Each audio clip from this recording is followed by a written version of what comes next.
എല്ലാവർക്കും നമസ്കാരം. ദേവിക പ്ലസ് പോയിന്റിലേക്ക് സ്വാഗതം. നമ്മൾ ഇന്നത്തെ ക്ലാസ്സിലെ 2025 ഫെബ്രുവരി 15 നടന്ന ജൂനിയർ ക്ലർക്ക് കാഷ്യർ എക്സാമിന്റെ ക്വസ്റ്റ്യൻ പേപ്പറിലെ കുറച്ച് പ്രധാനപ്പെട്ട ക്വസ്റ്റ്യൻസ് ആണ് നോക്കുന്നത്. ക്വസ്റ്റ്യൻസിലേക്ക് കടക്കുന്നതിന് മുന്നേ ഒരു കാര്യം ഓർമ്മിപ്പിക്കട്ടെ.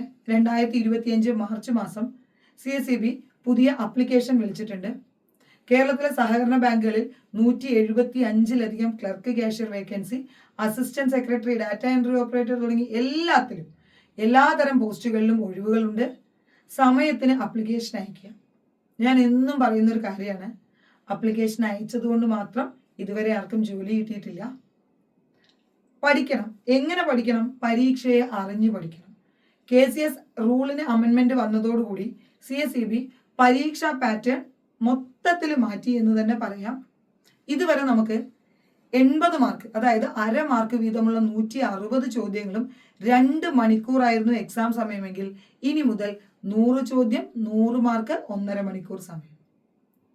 നെഗറ്റീവ് മാർക്ക് മുന്നേയും നമുക്കില്ല, ഇപ്പോഴും നമ്മുടെ എക്സാമുകൾക്ക് നെഗറ്റീവ് മാർക്ക് ഇല്ല എന്നുള്ളത് വലിയൊരു പ്ലസ് പോയിന്റ് ആണ്.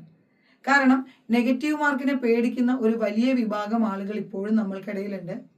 കഴിഞ്ഞ ജൂനിയർ കോപ്പറേറ്റീവ് ഇൻസ്പെക്ടർ ആണെങ്കിലും കേരള ബാങ്ക് ആണെങ്കിലും എഴുതിയവർക്കറിയാം, നല്ല മാർക്ക് സ്കോർ ചെയ്തിട്ട് നെഗറ്റീവ് മാർക്ക് കാരണം പിന്നോട്ട് പോയ ഒരുപാട് പേര് നിങ്ങളിപ്പോൾ ഈ വീഡിയോ കണ്ടുകൊണ്ടിരിക്കുന്നുണ്ടാവും.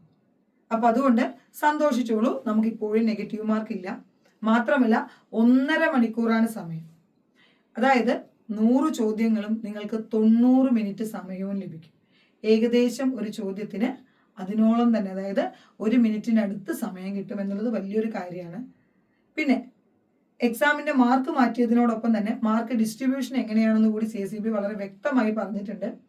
ക്ലർക്ക് കാഷ്യർ എക്സാമിന് ഇംഗ്ലീഷ്, മാത്സ്, GK 10 മാർക്ക്. അത് അസിസ്റ്റന്റ് സെക്രട്ടറിക്ക് 10, 10, 10 തന്നെയാണ്.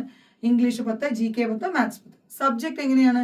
ക്ലർക്ക് കാഷ്യറിന് കോർപ്പറേഷനും ലോയും 15 മാർക്ക് വീതവും, അതേപോലെ തന്നെ അക്കൗണ്ടൻസിയും ബാങ്കിങ്ങും 20 മാർക്കുമാണ്.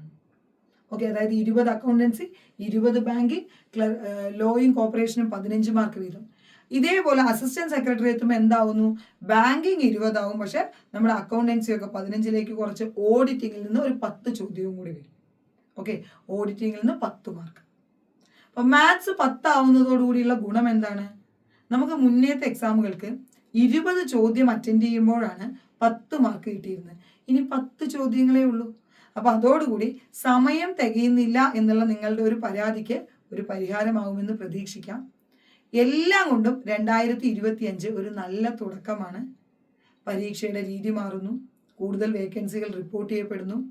മാത്രമല്ല, ഇപ്പോൾ നിങ്ങൾക്ക് പ്രതീക്ഷയുള്ള വർഷമാണ്. കാരണം JCIയുടെ ലിസ്റ്റ് വന്നിട്ടുണ്ട്, Kerala bank clerk cashier list വന്നിട്ടുണ്ട്. എല്ലാം എനിക്ക് ജോലി കിട്ടിയില്ലെങ്കിലും നിങ്ങൾ മനസ്സിലാക്കേണ്ട കാര്യം, നമുക്ക് കിട്ടിയില്ലെങ്കിലും നമ്മുടെ മുന്നേ പഠിച്ചുകൊണ്ടിരുന്ന കുറേ അധികം പേര് ഈ വർഷം ജോലിയിലേക്ക് കയറും. അടുത്തതായി കയറാനുള്ളത് നമ്മളാണ്. അപ്പോൾ സമയത്തിന് ലാസ്റ്റ് ഡേറ്റിന് മുന്നേ തന്നെ എല്ലാവരും ആപ്ലിക്കേഷൻ സബ്മിറ്റ് ചെയ്യുക. ഒരു ജോലി കിട്ടാൻ എത്ര കാലം പഠിക്കണം എന്നുള്ളത് പലരും പലതരത്തിലാണല്ലേ പറയുക. അപ്പോൾ ദേവിക പ്ലസ് പോയിന്റ് എന്നും വീഡിയോ ഇടുമ്പോൾ ഞാൻ പറയുന്നൊരു കാര്യമുണ്ട്. ഫസ്റ്റ് എക്സാമിന്, അതായത് അവർ ഡിഗ്രി കഴിഞ്ഞ് വരുന്നു, അവർ ആദ്യമായിട്ട് എഴുതുന്ന എക്സാമിൽ തന്നെ ജോലിക്ക് കയറിയ കുട്ടികളെ കുറിച്ച് നിങ്ങൾക്ക് നമ്മുടെ ഇൻസ്റ്റാ പേജ് എടുത്ത് നോക്കിക്കഴിഞ്ഞാൽ കാണാം, കുറേ അധികം പേര് അതിൽ അത്തരത്തിലുള്ള കുട്ടികളുടെ റിവ്യൂ ഉണ്ട്. അപ്പോൾ ആ റിവ്യൂ കണ്ടപ്പോൾ പലർക്കും, നമുക്കിപ്പോൾ കുട്ടികളുടെ നമ്പർ നമ്മൾ ഹൈഡ് ചെയ്തുകൊണ്ടാണ് പലപ്പോഴും റിവ്യൂ ഇടാറുള്ളത്. മറ്റൊന്നുകൊണ്ടുമല്ല, അവർക്കൊരു ബുദ്ധിമുട്ടാവണ്ടെന്ന് വിചാരിച്ചിട്ടാണ്. അപ്പോൾ പലർക്കും ഒരു സംശയം, ഫസ്റ്റ് എക്സാമിലൊക്കെ ജോലി കിട്ടുമോ? തീർച്ചയായിട്ടും കിട്ടും. എങ്ങനെയാണെന്നറിയോ? ഇനി നിങ്ങൾ എഴുതാൻ പോകുന്ന എക്സാം നിങ്ങൾ ഫസ്റ്റ് എക്സാമായി കരുതിക്കോളൂ. ഒരൊറ്റ എക്സാം മതി നിങ്ങളുടെ ജീവിതം മാറാൻ. എങ്ങനെയാണ്? എല്ലാ സബ്ജക്റ്റിനും തുല്യ പ്രാധാന്യം നൽകിക്കൊണ്ട് പഠിക്കുക. അതല്ലാതെ സബ്ജക്റ്റിന് കൂടുതൽ ഫോക്കസ് കൊടുക്കുന്നു, ഇംഗ്ലീഷ്, മാത്സ്, GK പഠിക്കുന്നില്ല, അല്ലെങ്കിൽ GK പഠിക്കുന്നില്ല, അല്ലെങ്കിൽ ഇംഗ്ലീഷ് പഠിക്കുന്നില്ല, അല്ലെങ്കിൽ അക്കൗണ്ടൻസി മാറ്റിവെക്കുന്നു, നടക്കില്ല. എല്ലാ സബ്ജക്റ്റും തുല്യ പ്രാധാന്യം നൽകി പഠിച്ചാൽ നിങ്ങൾക്ക് ഉറപ്പായിട്ടും അടുത്ത എക്സാമിൽ വിജയിച്ച് കയറാനായിട്ട് പറ്റും. ഇന്നത്തെ വീഡിയോയിൽ 3 പേര് ദേവിക പ്ലസ് പോയിന്റിൽ നിന്നും അതായത് ഈ മാസം വന്ന ലിസ്റ്റിൽ കയറിയ 3 പേരുടെ പഠന രീതി, 3 പേരും ജോലിക്ക് കയറിയ രീതി ഞാൻ നിങ്ങൾക്ക് പറഞ്ഞു തരാം. 3 വ്യത്യസ്ത സാഹചര്യങ്ങൾ, പക്ഷെ 3 പേരുടെയും ലക്ഷ്യം ഒന്നായിരുന്നു.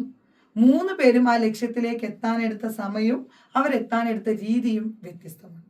നമുക്ക് 3 പേരെയും ക്ലാസ്സിൻ്റെ ഇടയിലായിട്ട് ഞാൻ നിങ്ങളോട് പറയാം. ആദ്യം തന്നെ ഫസ്റ്റ് എക്സാം എഴുതിയാൽ ജോലി കിട്ടുമോ എന്നുള്ള നിങ്ങളുടെ സംശയത്തിനുള്ള ഉത്തരമാണ് ഈ കാണുന്ന മിടുക്കി കുട്ടി. നിലമ്പൂർ അർബൻ ബാങ്കിൽ 10 വേക്കൻസിയാണുള്ളത്. അതിൽ 7ാം റാങ്കാണ് സിബില. സിബിലയുടെ പ്രത്യേകത എന്താണെന്നറിയോ? സിബിലയുടെ ഡേറ്റ് ഓഫ് ബർത്ത് 19/3/2004, അതായത് 2004 മാർച്ച് 19-ാം തീയതിയാണ് ഡേറ്റ് ഓഫ് ബർത്ത്. ഈ റാങ്ക് ലിസ്റ്റ് വന്നത് എന്നാണെന്നറിയോ? 2025 മാർച്ച് 19.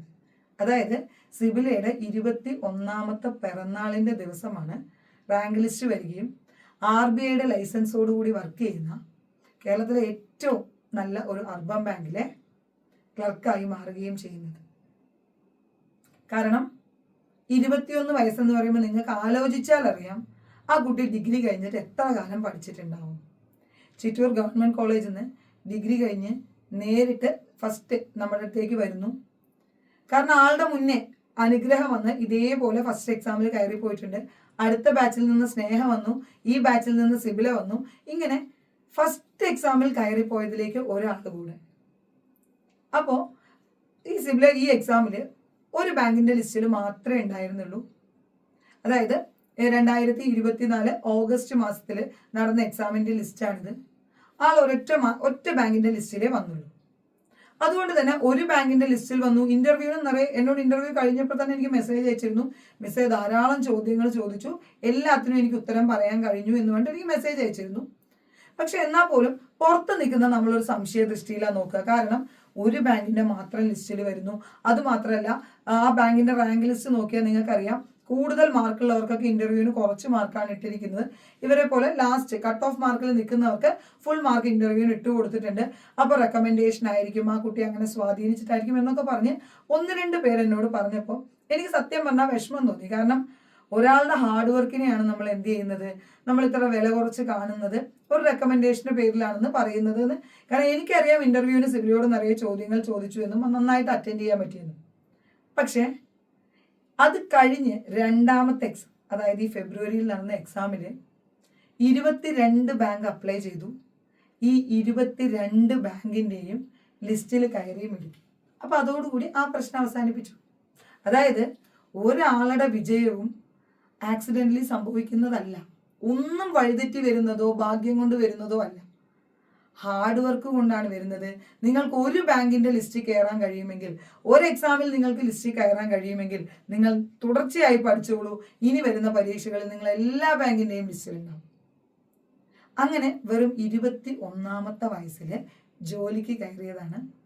ആ റാങ്ക് ലിസ്റ്റിൽ ആദ്യത്തെ 10 6 പേരെ ഞാൻ പഠിപ്പിച്ചിട്ടുണ്ട്. അപ്പൊ അതുകൊണ്ട് തന്നെ അതിൽ പലരെയും വിളിക്കുമ്പോൾ അവരെന്നോട് ചോദിച്ചത്, മിസ്സേ ആ 2004 ഡേറ്റ് ഓഫ് ബർത്ത് ഉള്ള കുട്ടിയാണോ എന്നാണ്. കാരണം ഡിഗ്രി യോഗ്യതയുള്ള ഒരു എക്സാമിന് കയറാൻ കഴിയുന്ന ഏറ്റവും ചെറിയ പ്രായം എന്ന് പറയുന്നതാണ് 21 വയസ്സ്. അതുകൊണ്ട് ഫസ്റ്റ് എക്സാമിൽ ജോലി കിട്ടുമോ എന്നൊക്കെ ഉള്ളതിനുള്ള ഉത്തരമാണ് സിബില ആകെ ചെയ്തത് ഇത്രയേ ഉള്ളൂ. വരുമ്പോൾ തന്നെ സബ്ജക്റ്റ് ഏകദേശം നല്ല ബേസ് ഉണ്ടായിരുന്നു. നമ്മൾ കൊടുത്ത ഇംഗ്ലീഷും മാത്സും GK നന്നായി പഠിച്ചു. മാത്രമല്ല ലോ ഒന്നും നിങ്ങൾ ഡിഗ്രിക്ക് ഇത്രയും ഡീറ്റെയിൽ ആയിട്ട് പഠിക്കില്ല. ആ എല്ലാ സബ്ജക്റ്റും നമ്മൾ കൊടുക്കുന്നത് ക്ലാസ്സുകളിലെ അത് മാത്രം. കാരണം നിങ്ങൾക്കറിയാലോ ഒരു ഡിഗ്രിക്ക് പഠിക്കുന്ന കുട്ടിക്ക് GK എത്ര ബേസ് ഉണ്ടാവുമെന്ന്. പക്ഷെ ആ കൊടുത്തത് മുഴുവൻ കൃത്യമായി പഠിക്കുകയും റെഗുലറായിട്ട് ഫോളോ ചെയ്യുകയും ചെയ്തപ്പോൾ സിബിലയ്ക്ക് ആഗ്രഹിച്ച പോലെ ഒരു ജോലി കിട്ടി.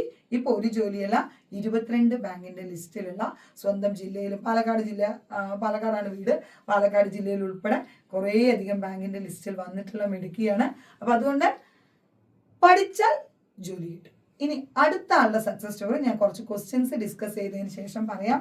കാരണം നിങ്ങൾ കാത്തിരിക്കുന്ന ഒരു ക്വസ്റ്റ്യൻ പേപ്പർ ആയിരിക്കും ഇത്. കാരണം ഇതിന്റെ ഇംഗ്ലീഷും ഈ റാങ്ക് ലിസ്റ്റ് വന്നു കേട്ടോ. ഫെബ്രുവരി 15 എക്സാമിന്റെ 56 മാർക്കായിരുന്നു കട്ട് ഓഫ്. കഴിഞ്ഞ കുറേ നാളായിട്ട് CSEB എക്സാമിന്റെ കട്ട് ഓഫ് 64, 64, 63 ഇങ്ങനെ ഉയർന്നു നിൽക്കുന്നിടത്ത് ഒറ്റയടിക്കാണ് താഴെ 56 പോയത്. ഒരൊറ്റ കാരണമേ ഉള്ളൂ, ഇംഗ്ലീഷ് വ്യത്യസ്തമായ ഒരു പാറ്റേണിൽ. കാരണം കുറേ ആയിട്ട് ടെൻസിന്റെ ക്വസ്റ്റ്യൻ ഇല്ലാത്തൊരു ക്വസ്റ്റ്യൻ പേപ്പർ ഉണ്ടാവാറില്ല. അതും 10 ക്വസ്റ്റ്യനൊക്കെ ടെൻസിന്റെ ഭാഗത്തു നിന്നായിരിക്കും. നമ്മളും അങ്ങനെയാണ് പറഞ്ഞു വിടുക, ടെൻസ് ഉറപ്പായിട്ടും വരും. ടെൻസ് ഒരു ചോദ്യം പോലും ചോദിക്കാതെ ഇതുവരെ ചോദിച്ചിട്ടില്ലാത്ത കുറേയധികം വൊക്കാബുലറിയിൽ നല്ല ക്വസ്റ്റ്യൻസും കൂടെ ചോദിച്ചപ്പോൾ എക്സാം ഹാളിൽ ക്വസ്റ്റ്യൻ പേപ്പർ കണ്ട ഉടനെ തന്നെ കുട്ടികൾ ഷോക്കായിപ്പോയി, ടെൻഷനായിപ്പോയി. അത് കഴിഞ്ഞ് GK എത്തുമ്പോൾ അവിടെയും വ്യത്യസ്തമായ ചോദ്യങ്ങൾ. ആ ഒരു കാരണം കൊണ്ട് ഒരുപാട് പേര് അറിയാവുന്നത് തെറ്റിച്ചു. നിങ്ങളിൽ പലരും ആ എക്സാം എഴുതിയിട്ട് റാങ്ക് ലിസ്റ്റിൽ വരാതെ പോയ ആളുകളുണ്ടാവും. ഈ വീഡിയോ കാണുമ്പോൾ നിങ്ങളൊന്ന് ആലോചിച്ച് നോക്കുക. നിങ്ങൾക്ക് അറിയുന്നത് മുഴുവൻ തെറ്റാതെ എഴുതിയിരുന്നെങ്കിൽ നിങ്ങൾ ഇപ്പം ഇരുന്ന് ഈ വീഡിയോ കാണേണ്ടി വരില്ല. നിങ്ങൾ ഇൻ്റർവ്യൂവിന് വേണ്ടി പ്രിപ്പയർ ചെയ്യുകയായിരിക്കും, അല്ലേ? ഇത് ഞാൻ പറഞ്ഞത് നിങ്ങളിൽ പഠിച്ച് പരീക്ഷ എഴുതാൻ പോയ പകുതി പേരും ഇതെൻ്റെ ഒപ്പം നിൽക്കും. കാരണം ആ ഒരു ക്വസ്റ്റ്യൻ പേപ്പറിൽ 56 മാർക്ക് വാങ്ങുക എന്നുള്ളത് അസാധ്യമായ കാര്യമേ അല്ല. 56 മാർക്ക് എന്തായാലും കിട്ടുമായിരുന്നു. അപ്പം നിങ്ങൾ തന്നെ സ്വയം ചിന്തിക്കുക, എന്തുകൊണ്ട് എൻ്റെ മാർക്ക് കുറഞ്ഞു. ഇത്തവണത്തെ 56 കട്ട് ഓഫ് വെച്ചിട്ട് അടുത്ത തവണത്തെ നമുക്ക് കട്ട് ഓഫ് പ്രവചിക്കാൻ പറ്റില്ല. കാരണം എന്താ, ഇത്തവണയൊക്കെ 80-ലായിരുന്നു. ഇതുവരെ നമുക്ക് 80-ലായിരുന്നു എക്സാം എങ്കിൽ ഇനി നമുക്ക് 100-ലാണ് എക്സാം. 80-ൽ എക്സാം വന്നാലും 100-ൽ എക്സാം വന്നാലും ഒക്കെ പഠിക്കുന്ന, ഹാർഡ് വർക്ക് ചെയ്യുന്ന, പ്രീവിയസ് ക്വസ്റ്റ്യൻ പേപ്പർ നന്നായിട്ട് വർക്കൗട്ട് ചെയ്യുന്ന, ഇനി മുതൽ സ്റ്റേറ്റ്മെന്റ് ക്വസ്റ്റ്യൻസ് വരാനുള്ള ചാൻസ് ഉണ്ട്, അത്തരം ക്വസ്റ്റ്യൻസ് അറ്റൻഡ് ചെയ്ത് നോക്കുന്ന, പ്രാക്ടീസ് ടെസ്റ്റുകൾ എഴുതുന്നവർക്കുള്ളതാണ് ജോലി. ഒരു വിഷമവും വേണ്ട, പഠിച്ചുകൊണ്ടേയിരിക്കുക. ഈ നോട്ടിഫിക്കേഷൻ്റെയും എക്സാം ഉടനെ തന്നെ വരും, അധികം ഒന്നും വൈകില്ല. മെയ്യിലോ ജൂണിലോ ഒക്കെ ആയിട്ട്, എന്തായാലും ജൂലൈ ഒന്നും ആവില്ല, അതിന് മുന്നേ തന്നെ എക്സാം ഉണ്ടാവും നമുക്ക് പ്രതീക്ഷിക്കാം. സാധാരണയായിട്ട് അത്ര സമയം നമുക്ക് കിട്ടാറുള്ളൂ പഠിക്കാൻ. KCS ആക്ടിൽ അമെൻമെൻറ്റ് വന്നിട്ടുണ്ട്, റൂളിൽ അമെൻമെൻറ്റ് വന്നിട്ടുണ്ട്. എൻ്റെ അടുത്ത് പഴയ ബുക്ക് ഉണ്ടല്ലോ എന്നൊന്നും പറഞ്ഞിരിക്കരുത്. കാരണം ആക്ടിലും റൂളിലെയും അമെൻമെൻറ്റ് എന്ന് പറഞ്ഞാൽ ഒരുപാട്, എല്ലാ ഫീസുകളും മാറിയിട്ടുണ്ട്, ടൈം ലിമിറ്റുകൾ ഒരുപാട് മാറിയിട്ടുണ്ട്, കുറേയധികം സബ് റൂളുകൾ പുതുതായി കൂട്ടിച്ചേർത്തിട്ടുണ്ട്, ഒത്തിരി മാറ്റങ്ങളുണ്ട്. അപ്പം അതുകൊണ്ട് പഠിക്കുക. നമുക്ക് നോക്കാം. ഇതിൽ GK ആണ് ഞാൻ ആദ്യം എഴുതിയിരിക്കുന്നത്. GKയിൽ ഒരുപാട് അഡീഷണൽ പോയിന്റ്സ് നമ്മൾ എഴുതി ചേർത്തിയിട്ടുണ്ട്. അപ്പോൾ ആ പോയിന്റുകൾ നിങ്ങൾ എഴുതാൻ കഴിയുന്നില്ലെങ്കിൽ നിങ്ങൾ ഇതിൽ കാണുന്ന നമ്മുടെ വാട്സപ്പ് നമ്പറിലോട്ടൊന്ന് വാട്സപ്പ് ചെയ്താൽ മതി. ഇതിൻ്റെ PDF നിങ്ങൾക്ക്, നമ്മൾ അന്ന് ആദ്യം സെക്ഷൻ 1 to 8 ക്ലാസ് എടുത്തപ്പോൾ അതിൻ്റെ PDF നിങ്ങൾക്ക് അയച്ചു തന്നില്ലേ, അതേപോലെ ഇതിൻ്റെ PDF-ഉം നിങ്ങൾക്ക് ഈ ക്വസ്റ്റ്യൻ പേപ്പർ ഞാനിപ്പോൾ ഡിസ്കസ് ചെയ്യുന്ന ബോർഡിലുള്ള ഈ PDF നിങ്ങൾക്ക് അയച്ചു തരുന്നതായിരിക്കും കേട്ടോ. ആ നമ്പറിൽ വാട്സപ്പ് ചെയ്ത് കഴിഞ്ഞാൽ നോക്കൂ. Branch of agriculture that deals with field crop production and soil management. നമ്മുടെ എക്സാമിന് അഗ്രികൾച്ചറിന്റെ ഭാഗത്തുനിന്ന് എപ്പോഴും ചോദ്യങ്ങൾ വരും. ഒന്നുകിൽ അത് ഏതെങ്കിലും ഒരു റെവല്യൂഷൻ ആയിരിക്കും, അതായത് ഏതെങ്കിലും ഒന്നിന്റെ ഉൽപാദനം വർദ്ധിപ്പിക്കാൻ വേണ്ടിയിട്ട്, ഇപ്പോൾ ധവള വിപ്ലവം, വൈറ്റ് റെവല്യൂഷൻ, ഹരിത വിപ്ലവം, ഗ്രീൻ റെവല്യൂഷൻ, അതേപോലെ തന്നെ നമ്മുടെ മീനിന്റെ ഉൽപാദനം കൂട്ടുന്ന ബ്ലൂ റെവല്യൂഷൻ, അതേപോലെ മുട്ടയാണെങ്കിൽ സിൽവർ റെവല്യൂഷൻ, അങ്ങനെയുള്ള ചോദ്യങ്ങളായിരിക്കും. അതല്ലെങ്കിൽ എയറോപോണിക്സ്, അക്വാപോണിക്സ് പോലുള്ള, അതായത് മണ്ണില്ലാതെ വെള്ളത്തിൽ കൃഷി ചെയ്യുന്ന അക്വാപോണിക്സ്, മണ്ണും വെള്ളവും ഇല്ലാതെ പോഷക സമൃദ്ധമായ എയർ ഉപയോഗിച്ച് കൃഷി ചെയ്യുന്ന എയറോപോണിക്സ് വിദ്യയെക്കുറിച്ചായിരിക്കാം. ഇനി അതല്ലെങ്കിൽ തേനീച്ച വളർത്തൽ, എപ്പികൾച്ചർ, അല്ലെങ്കിൽ മുന്തിരി കൃഷി, വിറ്റികൾച്ചർ, ഇങ്ങനെയുള്ള കൃഷി രീതികളെ കുറിച്ചായിരിക്കും. ഇത്തരത്തിൽ അഗ്രികൾച്ചറിന്റെ ഭാഗത്ത് നിന്ന് എപ്പോഴും നമുക്ക് ചോദ്യം വരാറുണ്ട്. ഇവിടെ ചോദിച്ച എത്രയിടായിരുന്നു, deals with field crop production and soil management. നോക്കൂ, അഗ്രോണമി നിങ്ങൾക്ക് അറിയില്ല എന്ന് വെക്കുക, നമ്മൾ പഠിച്ചിട്ടില്ല അഗ്രോണമി എന്ന് വെക്കുക, പക്ഷെ നിങ്ങൾക്ക് ഇതിന്റെ മറ്റു ഓപ്ഷൻസ് പഠിച്ചിട്ടുള്ളതാണ്. എപ്പോഴും ഒരു ചോദ്യം നമുക്ക് വായിക്കുമ്പോൾ അയ്യോ ഇത് ഞാൻ കണ്ടിട്ടില്ലല്ലോ എന്നാണ് നിങ്ങൾ തോന്നുന്നതെങ്കിൽ നിങ്ങൾ അതിന്റെ ഓപ്ഷനിലേക്ക് പോവുക. ഓപ്ഷൻസ് നിങ്ങൾക്കറിയും. ഒന്നാമത്തെ ഓപ്ഷൻ എപ്പികൾച്ചർ ആണ്. തേനീച്ച വളർത്തലിനാണ് എന്ത് പറയുക, എപ്പികൾച്ചർ എന്ന് പറയുക. മൂന്നാമത്തെ ഓപ്ഷൻ എൻഡമോളജിയാണ്. എത്രയോ തവണ CSEB തന്നെ ചോദിച്ചിട്ടുള്ളതാണ്. സ്റ്റഡി ഓഫ് ഇൻസെക്ട്സ് ആണ് എൻഡമോളജി. ഓക്കെ, എന്താണ് സ്റ്റഡി ഓഫ് ഇൻസെക്ട്സ് ആണ് എൻഡമോളജി എന്നുള്ളത് ഓർത്ത് വെക്കുക. ഫാമിംഗ്, കൃഷി രീതിയാണ് ഏത്, ഫാമിംഗ്. അഗ്രോണമിയാണ്. അപ്പോൾ ആകെയുള്ള ഒരു ഓപ്ഷനാണ് സോയിൽ മാനേജ്മെന്റുമായി ബന്ധപ്പെട്ടത് ഏതാണ്, അഗ്രോണമി എന്ന് നിങ്ങൾക്ക് ഉത്തരത്തിലേക്ക് എത്താൻ പറ്റും. പഠിച്ചതിനേക്കാൾ കൂടുതൽ പഠിച്ച അറിവ് കൃത്യമായി ഉപയോഗിക്കാനും കൂടി കഴിയണം, അവിടെയാണ് നമുക്ക് വിജയം ഉണ്ടാവുള്ളൂ. നോക്കൂ, എപ്പികൾച്ചർ എന്ന് പറഞ്ഞത് തേനീച്ച വളർത്തലാണ്, വിറ്റികൾച്ചർ മുന്തിരി കൃഷിയാണ്, അവികൾച്ചർ പക്ഷി വളർത്തലാണ്, പിസികൾച്ചർ എപ്പോഴും ചോദിക്കുന്ന ഒരു ക്വസ്റ്റ്യൻ ആണ് കേട്ടോ GKയുടെ ഭാഗത്ത്. ഇപ്പോൾ ഡാറ്റ എൻട്രി ഒക്കെ നോക്കുകയാണെങ്കിൽ നിലവിലെ സാഹചര്യത്തിൽ 80 മാർക്കിന്റെ എക്സാം നടക്കുമ്പോൾ 30 മാർക്ക് GK ആണ്. ഇനി ചിലപ്പോൾ അത് കൂടാൻ സാധ്യതയുണ്ട്. അപ്പോൾ അതുകൊണ്ട് GK ഡാറ്റ എൻട്രി എക്സാം എഴുതാണെങ്കിൽ അസിസ്റ്റന്റ് സെക്രട്ടറിക്ക് ആണെങ്കിലും ഇതേപോലെ 10 ചോദ്യങ്ങൾ GKയിൽ നിന്ന് വരും. അതുകൊണ്ട് നോക്കുക. പിസികൾച്ചർ ഫിഷ് ഫാമിംഗ് ആണ്, മാരികൾച്ചർ സീ ഫാമിംഗ്, സീ ഫിഷിന്റെ ആണ് കേട്ടോ, സീ ഫിഷ് ആണ്, സീ ഫാമിംഗ് അല്ല, കടലല്ല, സീ ഫിഷ് എന്ന് ഇവിടെ ചേർത്തിയേക്കണേ. സീ ഫിഷ് ഫാമിംഗ്, സെറികൾച്ചർ അല്ലെങ്കിൽ മറൈൻ ഫിഷ്, കടൽ മത്സ്യങ്ങൾ, സെറികൾച്ചർ സിൽക്ക് വേം പ്രൊഡക്ഷൻ ആണ് സെറികൾച്ചർ. ഓക്കെ, നമുക്കറിയാലോ സെറി ഫെഡ് സിൽക്ക് വേമുമായി ബന്ധപ്പെട്ട, സിൽക്കുമായി ബന്ധപ്പെട്ടതാണ്. സെറികൾച്ചർ സിൽക്ക് വേം പ്രൊഡക്ഷൻ ആണ്. ഫ്ലോറികൾച്ചർ കൾട്ടിവേഷൻ ഓഫ് ഫ്ലവേഴ്സ് ആണ്. നമ്മൾ ഉത്സവങ്ങൾക്ക് സമയത്ത് അല്ലെങ്കിൽ പൂക്കൾ കൃഷി ചെയ്യില്ലേ വ്യാവസായിക അടിസ്ഥാനത്തിൽ, floriculture. Horticulture cultivation of fruits and vegetables ആണ് ഹോർട്ടികൾച്ചർ. ഹൈഡ്രോപോണിക്സ് അല്ലെങ്കിൽ അക്വാപോണിക്സ് മണ്ണില്ലാതെ വെള്ളത്തിൽ ചെടി വളർത്തുന്ന കൃഷി രീതിയാണ് ഇത് അക്വാപോണിക്സ് അല്ലെങ്കിൽ hydroponics. Method of growing plants without soil. അടുത്തത് നോക്കൂ, aeroponics A method of growing plants without soil and water. മണ്ണും ജലവും ഇല്ലാത്ത കൃഷി രീതിയാണ് ഇത് എയ്റോപോണിക്സ്. ഓക്കെ, അടുത്തത് റെവല്യൂഷൻസ് ഉണ്ട്. യെല്ലോ റെവല്യൂഷൻ, ഓയിൽ സീഡ്, എണ്ണക്കുരുക്കളില്ലേ, അതായത് ഇപ്പോൾ സൺഫ്ലവർ ഓയിൽ ആണെങ്കിൽ സൺഫ്ലവർ സീഡിൽ നിന്നാണ്. അതേപോലെ തന്നെ നമ്മുടെ ഗ്രൗണ്ട് ഓയിൽ ഉണ്ട്, പലതരത്തിൽ കോക്കനട്ട് ഓയിൽ ഉണ്ട് അല്ലെ. ഇത്തരത്തിലുള്ള ഓയിൽ സീഡിന്റെ production, especially mustard and sunflower oil seed, അതായത് കടുകും സൺഫ്ലവറും ഒക്കെ ഓയിൽ ഉത്പാദിപ്പിക്കുന്നതിന് വേണ്ടി ഇവയുടെ പ്രൊഡക്ഷൻ വർദ്ധിപ്പിക്കുന്നതാണ് ഇത് yellow seed, yellow revolution. Black revolution petroleum പ്രോഡക്ട്സിന്റെ ഉത്പാദനം വർദ്ധിപ്പിക്കാൻ വേണ്ടി വന്നതാണ്. ബ്ലൂ റെവല്യൂഷൻ ഫിഷ് പ്രൊഡക്ഷൻ ആണ്. ബ്രൗൺ റെവല്യൂഷൻ നമ്മുടെ എക്സാമിന് നമ്മളോട് ചോദിച്ചിട്ടാണ് ലെതർ. ബ്രൗൺ റെവല്യൂഷൻ ലെതർ ആണ്. അതേപോലെ തന്നെ കോക്കും അതേപോലെ നോൺ കൺവെൻഷണൽ പ്രോഡക്ട്സും എന്തിൽ വരും, brown revolution. Golden fibre revolution, golden fibre എന്നറിയപ്പെടുന്നത് ജൂട്ടും യൂണിവേഴ്സൽ ഫൈബർ എന്നറിയപ്പെടുന്നത് കോട്ടൺ ആണ്. അപ്പൊ ഗോൾഡൻ ഫൈബർ റെവല്യൂഷൻ എന്താണ്, ജൂട്ടിന്റെ പ്രൊഡക്ഷൻ. ഗോൾഡൻ റെവല്യൂഷൻ എക്സാമിന് ചോദിച്ചിട്ടുണ്ട്. ഫ്രൂട്ട്സ്, ഹണി, ഹോർട്ടിക്കൾച്ചർ, അതായത് ടോട്ടൽ ഡെവലപ്മെന്റ് ആണ്. അല്ലെങ്കിൽ ഫ്രൂട്ട്സ്, ഹണി പ്രൊഡക്ഷൻ, ഹോർട്ടിക്കൾച്ചർ ആണ് ഇത് ഗോൾഡൻ.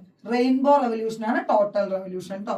ഗ്രേ റെവല്യൂഷൻ നമ്മളോട് എക്സാമിന് ചോദിച്ചിട്ടുണ്ട്. ഫെർട്ടിലൈസേഴ്സിന്റെ പ്രൊഡക്ഷൻ ആണ് ഗ്രേ റെവല്യൂഷൻ. ഫെർട്ടിലൈസേഴ്സിലെ രാസവളങ്ങൾ അതിന്റെ ഉത്പാദനം. Pink revolution onion production, pharmaceutical, brown production ഒക്കെ ഏതിൽ വന്നു, പിങ്ക്. സിൽവർ റെവല്യൂഷൻ മലയാളത്തിൽ രജത വിപ്ലവം എന്ന് പറയും. എഗ് പ്രൊഡക്ഷൻ ആണ് ഇവിടെയുള്ളത്. എന്താണ് എഗ് പ്രൊഡക്ഷൻ. ഇന്ദിരാഗാന്ധിയാണ് മദർ ഓഫ് സിൽവർ റെവല്യൂഷൻ എന്നറിയപ്പെടുന്നത് ഇന്ദിരാഗാന്ധി. സിൽവർ ഫൈബർ റെവല്യൂഷൻ ഉണ്ട്, അത് കോട്ടൺ. ഗോൾഡൻ ഫൈബർ ജൂട്ട് ആണെങ്കിൽ സിൽവർ ഫൈബർ കോട്ടൺ ആണെന്ന് ഓർക്കുക. റെഡ് റെവല്യൂഷൻ മീറ്റും ടൊമാറ്റോയും, നമ്മൾ റെഡ് മീറ്റ് എന്ന് പറയില്ലേ, മീറ്റും ടൊമാറ്റോയുടെ പ്രൊഡക്ഷൻ വർദ്ധിപ്പിക്കാനും red revolution. Round revolution potato. പക്ഷെ റൗണ്ട് റെവല്യൂഷൻ എന്ന് പറയുമ്പോൾ എഗ് എന്ന് എഴുതി വെക്കരുത് കേട്ടോ. എഗ് എന്താണ്, സിൽവർ റെവല്യൂഷൻ രജത വിപ്ലവമാണ് എഗ് എന്ന് ഓർത്ത് വെക്കുക. ഗ്രീൻ റെവല്യൂഷനിൽ ഫുഡ് ഗ്രെയിൻസ് ആണ്. ഓക്കെ, ഹരിത വിപ്ലവത്തിൽ നമ്മൾ ഫുഡ് ഗ്രെയിൻസ് ആണ്. നമ്മുടെ എക്സാമിന് ഒരു ചോദ്യം വരാറുണ്ട്. ഗ്രീൻ റെവല്യൂഷന്റെ ഭാഗമായിട്ട് ഏറ്റവും കൂടുതൽ ഉത്പാദിപ്പിക്കപ്പെട്ട കൃഷി വിള ഇനം ഏതാണെന്നൊരു ചോദ്യമുണ്ട്. ഗോതമ്പാണ്, വീറ്റ് ആണ് ഏറ്റവും കൂടുതൽ ഉത്പാദിപ്പിക്കപ്പെട്ടത്. Father of green revolution, Indian green റെവല്യൂഷന്റെ പിതാവ് MS സ്വാമിനാഥനും.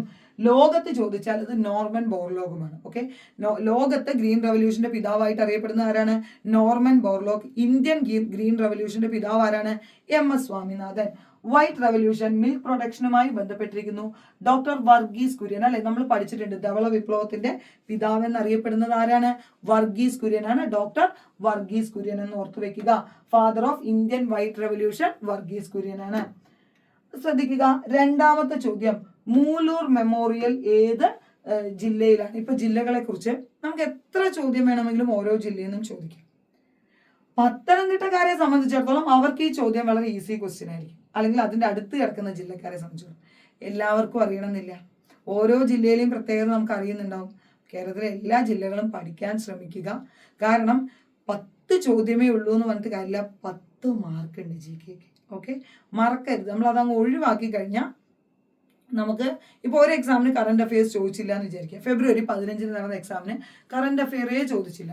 അയ്യോ ഒന്നും ചോദിച്ചില്ലല്ലോ എന്ന് പറഞ്ഞ് ടെൻഷൻ അടിച്ച്, ഇല്ലെങ്കിൽ ഇനി മുതൽ ഞാൻ കറണ്ട് അഫെയർസ് പഠിക്കുന്നില്ല എന്നൊരു തീരുമാനം എടുത്താൽ മാർച്ച് 9 2025 മാർച്ച് 9 ഒരു അസിസ്റ്റന്റ് സെക്രട്ടറി എക്സാം നടന്നിരുന്നു. മാർച്ച് 1 ചാർജ് എടുക്കുന്ന സെബിയുടെ പുതിയ ചെയർമാൻ തുഹിൻ കാന്ത പാണ്ഡെ, അതായത് മദാബിപുരി വെച്ച് മാറി തുഹിൻ കാന്ത പാണ്ഡെ വരുന്നു. ആ ചോദ്യം എക്സാമിന് ചോദിക്കുന്നു. ഈ 2 പേരുകളും ഓപ്ഷനിലുണ്ട്. അതായത് അതേപോലെ തന്നെ ബുക്കർ പ്രൈസ് നേടിയ സമന്ത ഹാർവേയെ കുറിച്ച് ചോദ്യമുണ്ട്. ഒരു മന്ത്രി, 4 മന്ത്രിമാരുടെ പേരും വകുപ്പും തന്നിട്ട് ഇതിൽ റോങ് ആയ പെയർ ഏതാണെന്ന് ചോദിച്ചു. അങ്ങനെയൊക്കെ ചോദിക്കുമ്പോൾ സത്യം പറഞ്ഞാൽ ഒരു മന്ത്രിയും വകുപ്പും ചോദിച്ചാൽ നമുക്ക് അത് മാത്രം അറിഞ്ഞാൽ മതി. 4 പേരുടെ പേരും 4 പേരുടെ വകുപ്പും തന്നിട്ട് ഇതിൽ ഏതാണ് റോങ് പെയർ എന്ന് ചോദിച്ചാൽ നമുക്ക് എല്ലാം അറിഞ്ഞാലേ എഴുതാൻ പറ്റൂ. അപ്പൊ അതുകൊണ്ട് ഒരു എക്സാമിന് ചോദിച്ചില്ല എന്നുള്ളത് കൊണ്ട് ഞാൻ ആ ഭാഗം ഇനി പഠിക്കുന്നില്ല, അത്തരം ചിന്തയൊന്നും വേണ്ട. എപ്പോൾ വേണമെങ്കിലും ഏത് എക്സാമിന് വേണമെങ്കിലും എങ്ങനെ വേണമെങ്കിലും ചോദ്യം വരും. നോക്കൂ, മൂലൂർ സ്മാരകമുള്ളത് പത്തനംതിട്ടയിലാണ്. VT ഭട്ടതിരിപ്പാട് കൾച്ചറൽ സെന്റർ വരുന്നത് പാലക്കാടാണ്. ചോദിക്കാൻ സാധ്യതയുള്ള ഒരെണ്ണമാണ്. VT ഭട്ടതിരിപ്പാട് കൾച്ചറൽ സെന്റർ എവിടെയാണ് വരുന്നതെന്ന് പാലക്കാടാണ്. കുഞ്ചൻ നമ്പ്യാർ മെമ്മോറിയൽ ഉള്ളത് ലക്കിടി പാലക്കാടാണ്. കുമാരനാശാൻ മെമ്മോറിയൽ ഉള്ളത് തോന്നക്കൽ തിരുവനന്തപുരമാണ്. അതുകൊണ്ടാണ് ഞാൻ പറഞ്ഞത് നിങ്ങൾക്ക് ഇത് നോട്ട് എഴുതിയെടുക്കാൻ ബുദ്ധിമുട്ടാണെങ്കിൽ നിങ്ങൾ മെസ്സേജ് ചെയ്ത് കഴിഞ്ഞാൽ നമ്മൾ PDF തരാമെന്ന് കേട്ടോ. കുമാരനാശാൻ മെമ്മോറിയൽ തോന്നക്കൽ ട്രിവാൻഡ്രം. വള്ളത്തോൾ മ്യൂസിയം ചെറുതുരുത്തി, അറിയാലോ കേരള കലാമണ്ഡലം സ്ഥാപിച്ചത് വള്ളത്തോളാണ്. ബഷീർ സ്മാരകമാണ് ആകാശമിഠായി എന്നറിയപ്പെടുന്നത് കോഴിക്കോട് ബേപ്പൂർ. 2 ചോദ്യം വേണമെങ്കിൽ വരാം. ആകാശമിഠായി ആരുടെ സ്മാരകമാണ്? വൈക്കം മുഹമ്മദ് ബഷീറിന്റെ. നമ്മളോട് ചോദിച്ചിട്ടുണ്ട് വൈക്കം മുഹമ്മദ് ബഷീർ എഴുതിയ നോവൽ, ആദ്യ നോവൽ ഏതാണെന്നൊരു ചോദ്യമൊക്കെ വന്നിട്ടുണ്ടല്ലേ, പ്രേമലേഖനം എന്നുള്ളത്. അതേപോലെ അദ്ദേഹത്തിന്റെ ആദ്യ നാടകമാണ് കഥാബീജം എന്നുള്ളത്. അപ്പോൾ ഓർത്തു വെക്കുക, ബഷീർ സ്മാരകം ആകാശമിഠായി എന്നാണ്, ബേപ്പൂർ കോഴിക്കോട്. തുഞ്ചൻ സ്മാരകം നിങ്ങൾക്ക് എല്ലാവർക്കും അറിയാം, തിരൂർ മലപ്പുറം. തിരൂരിലാണ് മലയാളം യൂണിവേഴ്സിറ്റി വന്നിരിക്കുന്നത്. മലയാള ഭാഷയുടെ പിതാവാണ് തുഞ്ചത്ത് രാമാനുജൻ എഴുത്തച്ഛൻ. മലയാളം യൂണിവേഴ്സിറ്റി ഉള്ളത് തിരൂരാണ്. തുഞ്ചൻ സ്മാരകമുള്ളതും തിരൂരാണ്. തകഴി സ്മാരകമുള്ളത് അമ്പലപ്പുഴ, ആലപ്പുഴ. അടുത്തത് ഗ്രീൻ ലങ്സ് ഓഫ് കൊച്ചി. കൊച്ചിയുടെ ശ്വാസകോശം എന്നറിയപ്പെടുന്നത് ഒരു പക്ഷി സങ്കേതമാണ്. കൊച്ചി നഗരത്തിന്റെ ഹൃദയത്തിൽ സ്ഥിതി ചെയ്യുന്ന കേരളത്തിലെ ഏറ്റവും ചെറിയ വന്യജീവി സങ്കേതമായ മംഗളവനം പക്ഷി സങ്കേതം. നോക്കൂ, മംഗളവനം ബേർഡ് സാങ്ച്വറിയാണ് ഗ്രീൻ ലങ്സ് ഓഫ് കൊച്ചി. തട്ടേക്കാടിന്റെ പ്രത്യേകത എന്താണ്? കേരളത്തിലെ ആദ്യ ബേർഡ് സാങ്ച്വറിയാണ് തട്ടേക്കാട്. സലീം അലിയുടെ പേരിലുള്ള പെരിയാറിന്റെ തീരത്തുള്ള തട്ടേക്കാട് ബേർഡ് സാങ്ച്വറി എറണാകുളം ജില്ലയിൽ തന്നെയാണ്. നോക്കൂ, കേരളത്തിൽ 6 നാഷണൽ പാർക്കാണുള്ളത്. പക്ഷെ ശ്രദ്ധിക്കേണ്ട കാര്യം എന്താണെന്ന് വെച്ചാൽ കാലങ്ങളോളം PSCയുടെ ആൻസർ 5 ആയിരുന്നു. ഒരു Periyar national പാർക്കിനെ കൂട്ടിലായിരുന്നു. Eravikulam, silent Valley, Anamudi Shola, Mathikettan Shola, Pambadum Shola, ഇങ്ങനെ 5 എണ്ണമാണ് പറയുക. പക്ഷെ ശരിക്കും നിങ്ങൾ ഗൂഗിൾ ചെയ്ത് നോക്കിയാൽ നിങ്ങൾക്ക് മനസ്സിലാവും 6 നാഷണൽ പാർക്കുകളാണ് കേരളത്തിലുള്ളത്. അതിൽ ഏറ്റവും വലുതാണ് ഇരവികുളം നാഷണൽ പാർക്ക്. നമ്മളോട് എക്സാമിന് ചോദിച്ച ചോദ്യം ഓർമ്മയുണ്ടോ? ഇരവികുളത്തെ സംരക്ഷിത മൃഗം ഏത്? നീലഗിരി താർ, വരയാട് എന്നറിയപ്പെടുന്നു. അടുത്ത എക്സാമിന് വീണ്ടും ഒരു ചോദ്യം ഈ നീലഗിരി താറുമായി ബന്ധപ്പെട്ട് വന്നു. എന്താണ്? 2 സംസ്ഥാനങ്ങളുടെ സംരക്ഷിത മൃഗം. തമിഴ്നാടിന്റെ സംസ്ഥാന മൃഗം, നമ്മുടെ സംസ്ഥാന മൃഗം ആനയല്ലേ, തമിഴ്നാടിന്റെ സംസ്ഥാന മൃഗമാണ് ഈ നീലഗിരി താർ. അപ്പൊ അവിടെയും സംരക്ഷിത മൃഗമാണ്, കേരളത്തിലും സംരക്ഷിത മൃഗമാണ്. 2 സംസ്ഥാനങ്ങളുടെ സംരക്ഷിത മൃഗമാണ് ഇത് വരയാട്. നീലഗിരി താർ ഇരവികുളം നാഷണൽ പാർക്ക് ഇടുക്കിയിലെ സംരക്ഷിത മൃഗമാണ്. അവിടുത്തെ ഏറ്റവും വലിയ നാഷണൽ പാർക്ക്, കേരളത്തിലെ ഏറ്റവും വലിയ national park Eravikulam. Silent valley national park Palakkad Mannarkkad താലൂക്കിലാണ് ഇതുള്ളത്. സൈലന്റ് വാലി ചീവീടുകൾ ഇല്ലാത്തത് കൊണ്ടാണ് സൈലന്റ് വാലി എന്നറിയപ്പെടുന്നത്. കേരളത്തിലെ ഒരു എവർഗ്രീൻ ഫോറസ്റ്റ്, നിത്യഹരിത വനമാണ് സൈലന്റ് വാലി എന്ന് ഓർത്തു വെക്കുക. Periyar national park ഇടുക്കിയാണ്. പാമ്പാടുംചോല, ആനമുടിച്ചോല, മതികെട്ടാഞ്ചോല. ശ്രദ്ധിക്കേണ്ട കാര്യം, പാമ്പാടുംചോല ഏറ്റവും ചെറുതാണ്, നിങ്ങൾ ലാസ്റ്റ് പഠിച്ചാൽ മതി. ആനമുടിച്ചോല, മതികെട്ടാഞ്ചോല, പാമ്പാടുംചോല എന്ന് ഓർത്തു വെക്കുക. ഏറ്റവും ചെറിയ നാഷണൽ പാർക്ക് പാമ്പാടുംചോലയാണ്. ഇതൊക്കെ 3ഉം ഒരുമിച്ചാണ്. ഇത് വളരെ ചെറിയ ഈ ചെടികളില്ലേ, പന്നലും പായലും ഒക്കെ, അതൊക്കെയാണ് കേട്ടോ അവിടുത്തെ സംരക്ഷിത ഇനം. ഇനി കേരളത്തിലെ ടൈഗർ റിസർവുകളുടെ എണ്ണം 2 എണ്ണമാണ്. കേരളത്തിൽ കടുവാ സങ്കേതങ്ങളുടെ എണ്ണം 2 എണ്ണമാണ്. Periyar tiger reserve, Sabarimala Periyar tiger റിസർവിന്റെ ഭാഗമാണ് കേട്ടോ. പറമ്പിക്കുളം ടൈഗർ റിസർവ് പാലക്കാടാണ്. പക്ഷെ പറമ്പിക്കുളത്തിന്റെ പ്രത്യേകത എന്താണ്? തമിഴ്നാട്ടിലൂടെ മാത്രം പ്രവേശിക്കാൻ കഴിയുന്ന ഒരു ടൈഗർ റിസർവ് ആണ് ഇത്, Parambikulam tiger reserve. Number of wild life sanctuary, കേരളത്തിലെ വന്യജീവി സങ്കേതങ്ങളുടെ എണ്ണം 18. കേരളത്തിലെ വന്യജീവി സങ്കേതങ്ങളുടെ എണ്ണം എത്രയാണ്? 18. നോക്കൂ, first wildlife sanctuary Periyar wild life sanctuary ആണ്. അതാണ് ഇന്ന് ഏറ്റവും വലുതും കേട്ടോ, ഇടുക്കി. ഓക്കെ, സ്മോളസ്റ്റ് ഉള്ളതാണ് ഈ മംഗളവനം ബേർഡ് സാങ്ച്വറി, കൊച്ചിയിലാണ്. കൊച്ചി നഗരത്തിന്റെ ഹൃദയത്തിലാണ്. അതുകൊണ്ടാണ് കൊച്ചിയുടെ ശ്വാസകോശം എന്നാണ് അത് അറിയപ്പെടുന്നത്, ലങ്സ് ഓഫ് കൊച്ചി.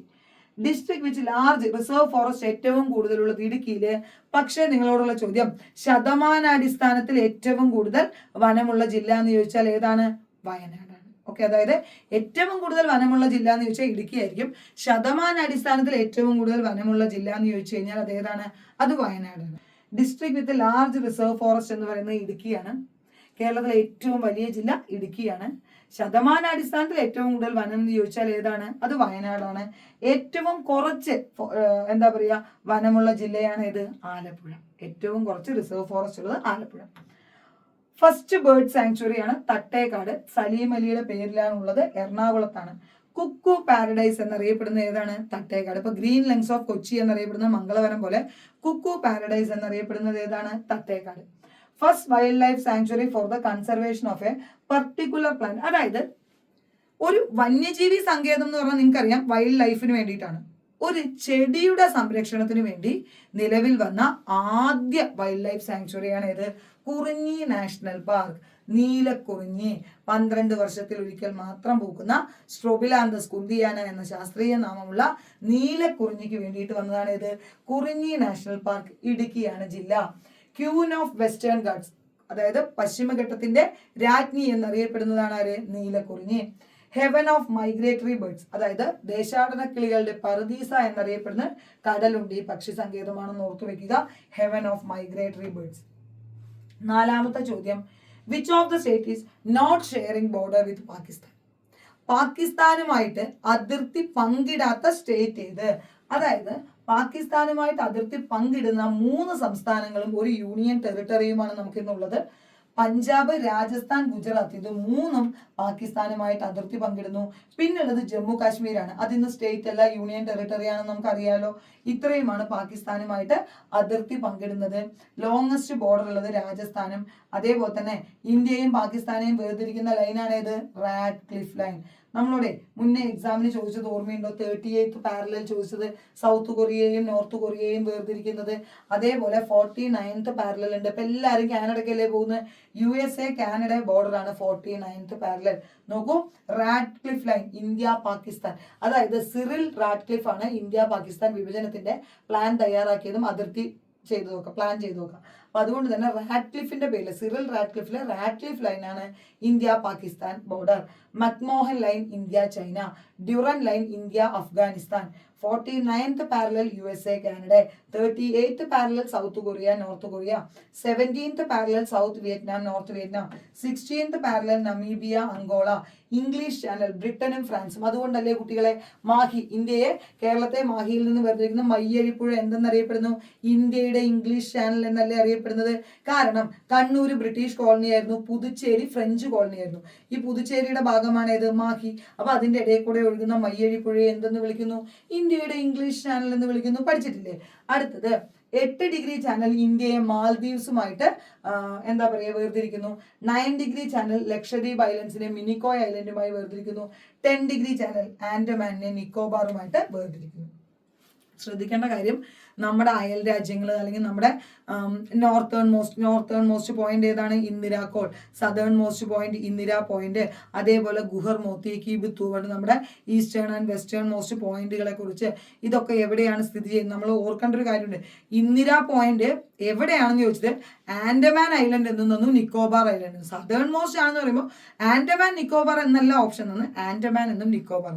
നിക്കോബാർ ഐലൻഡിന്റെ ഭാഗമാണ് സദേൺ മോസ്റ്റ് പോയിന്റ് ആയിട്ടുള്ള ഇന്ദിരാ പോയിന്റ്. ഇങ്ങനെ പല ചോദ്യങ്ങളും ഈ അതിർത്തിയിലുള്ള രാജ്യങ്ങളെ കുറിച്ച്, അതേപോലെ കൺട്രി, കറൻസി, ക്യാപിറ്റൽ ഒക്കെ എപ്പോഴും ചോദിക്കും. മാത്രമല്ല എപ്പോഴും ഓർക്കണം, അസിസ്റ്റന്റ് സെക്രട്ടറി എക്സാമിന് സ്റ്റേറ്റ്മെന്റ് ക്വസ്റ്റ്യൻസ് ആണ് വന്നത്. അപ്പൊ നിങ്ങൾ വിചാരിക്കും വെറും 10 ചോദ്യം GK-ക്കുള്ളൂ, അപ്പൊ ആ 10 എണ്ണമൊക്കെ എന്ത്, എനിക്ക് അറിയുന്നത് വരണമെന്നില്ല, എത്ര പഠിച്ചാലാണ് ഈ 10 മാർക്ക് കിട്ടുക, അതങ്ങ് ഒഴിവാക്കാം. അങ്ങനെ ചിന്തിക്കുന്നുണ്ടെങ്കിൽ നിങ്ങൾ മനസ്സിലാക്കേണ്ട കാര്യം, പഠിക്കുന്ന കുട്ടികൾ 100 മാർക്കിന് വേണ്ടി പരീക്ഷ എഴുതുമ്പോൾ നിങ്ങൾ 90 മാർക്കിന് വേണ്ടിയിട്ട്, അല്ലെങ്കിൽ 90 മാർക്കിലാണ് നിങ്ങൾ ടാർഗറ്റ് അച്ചീവ് ചെയ്യാൻ വേണ്ടി നോക്കുന്നത്.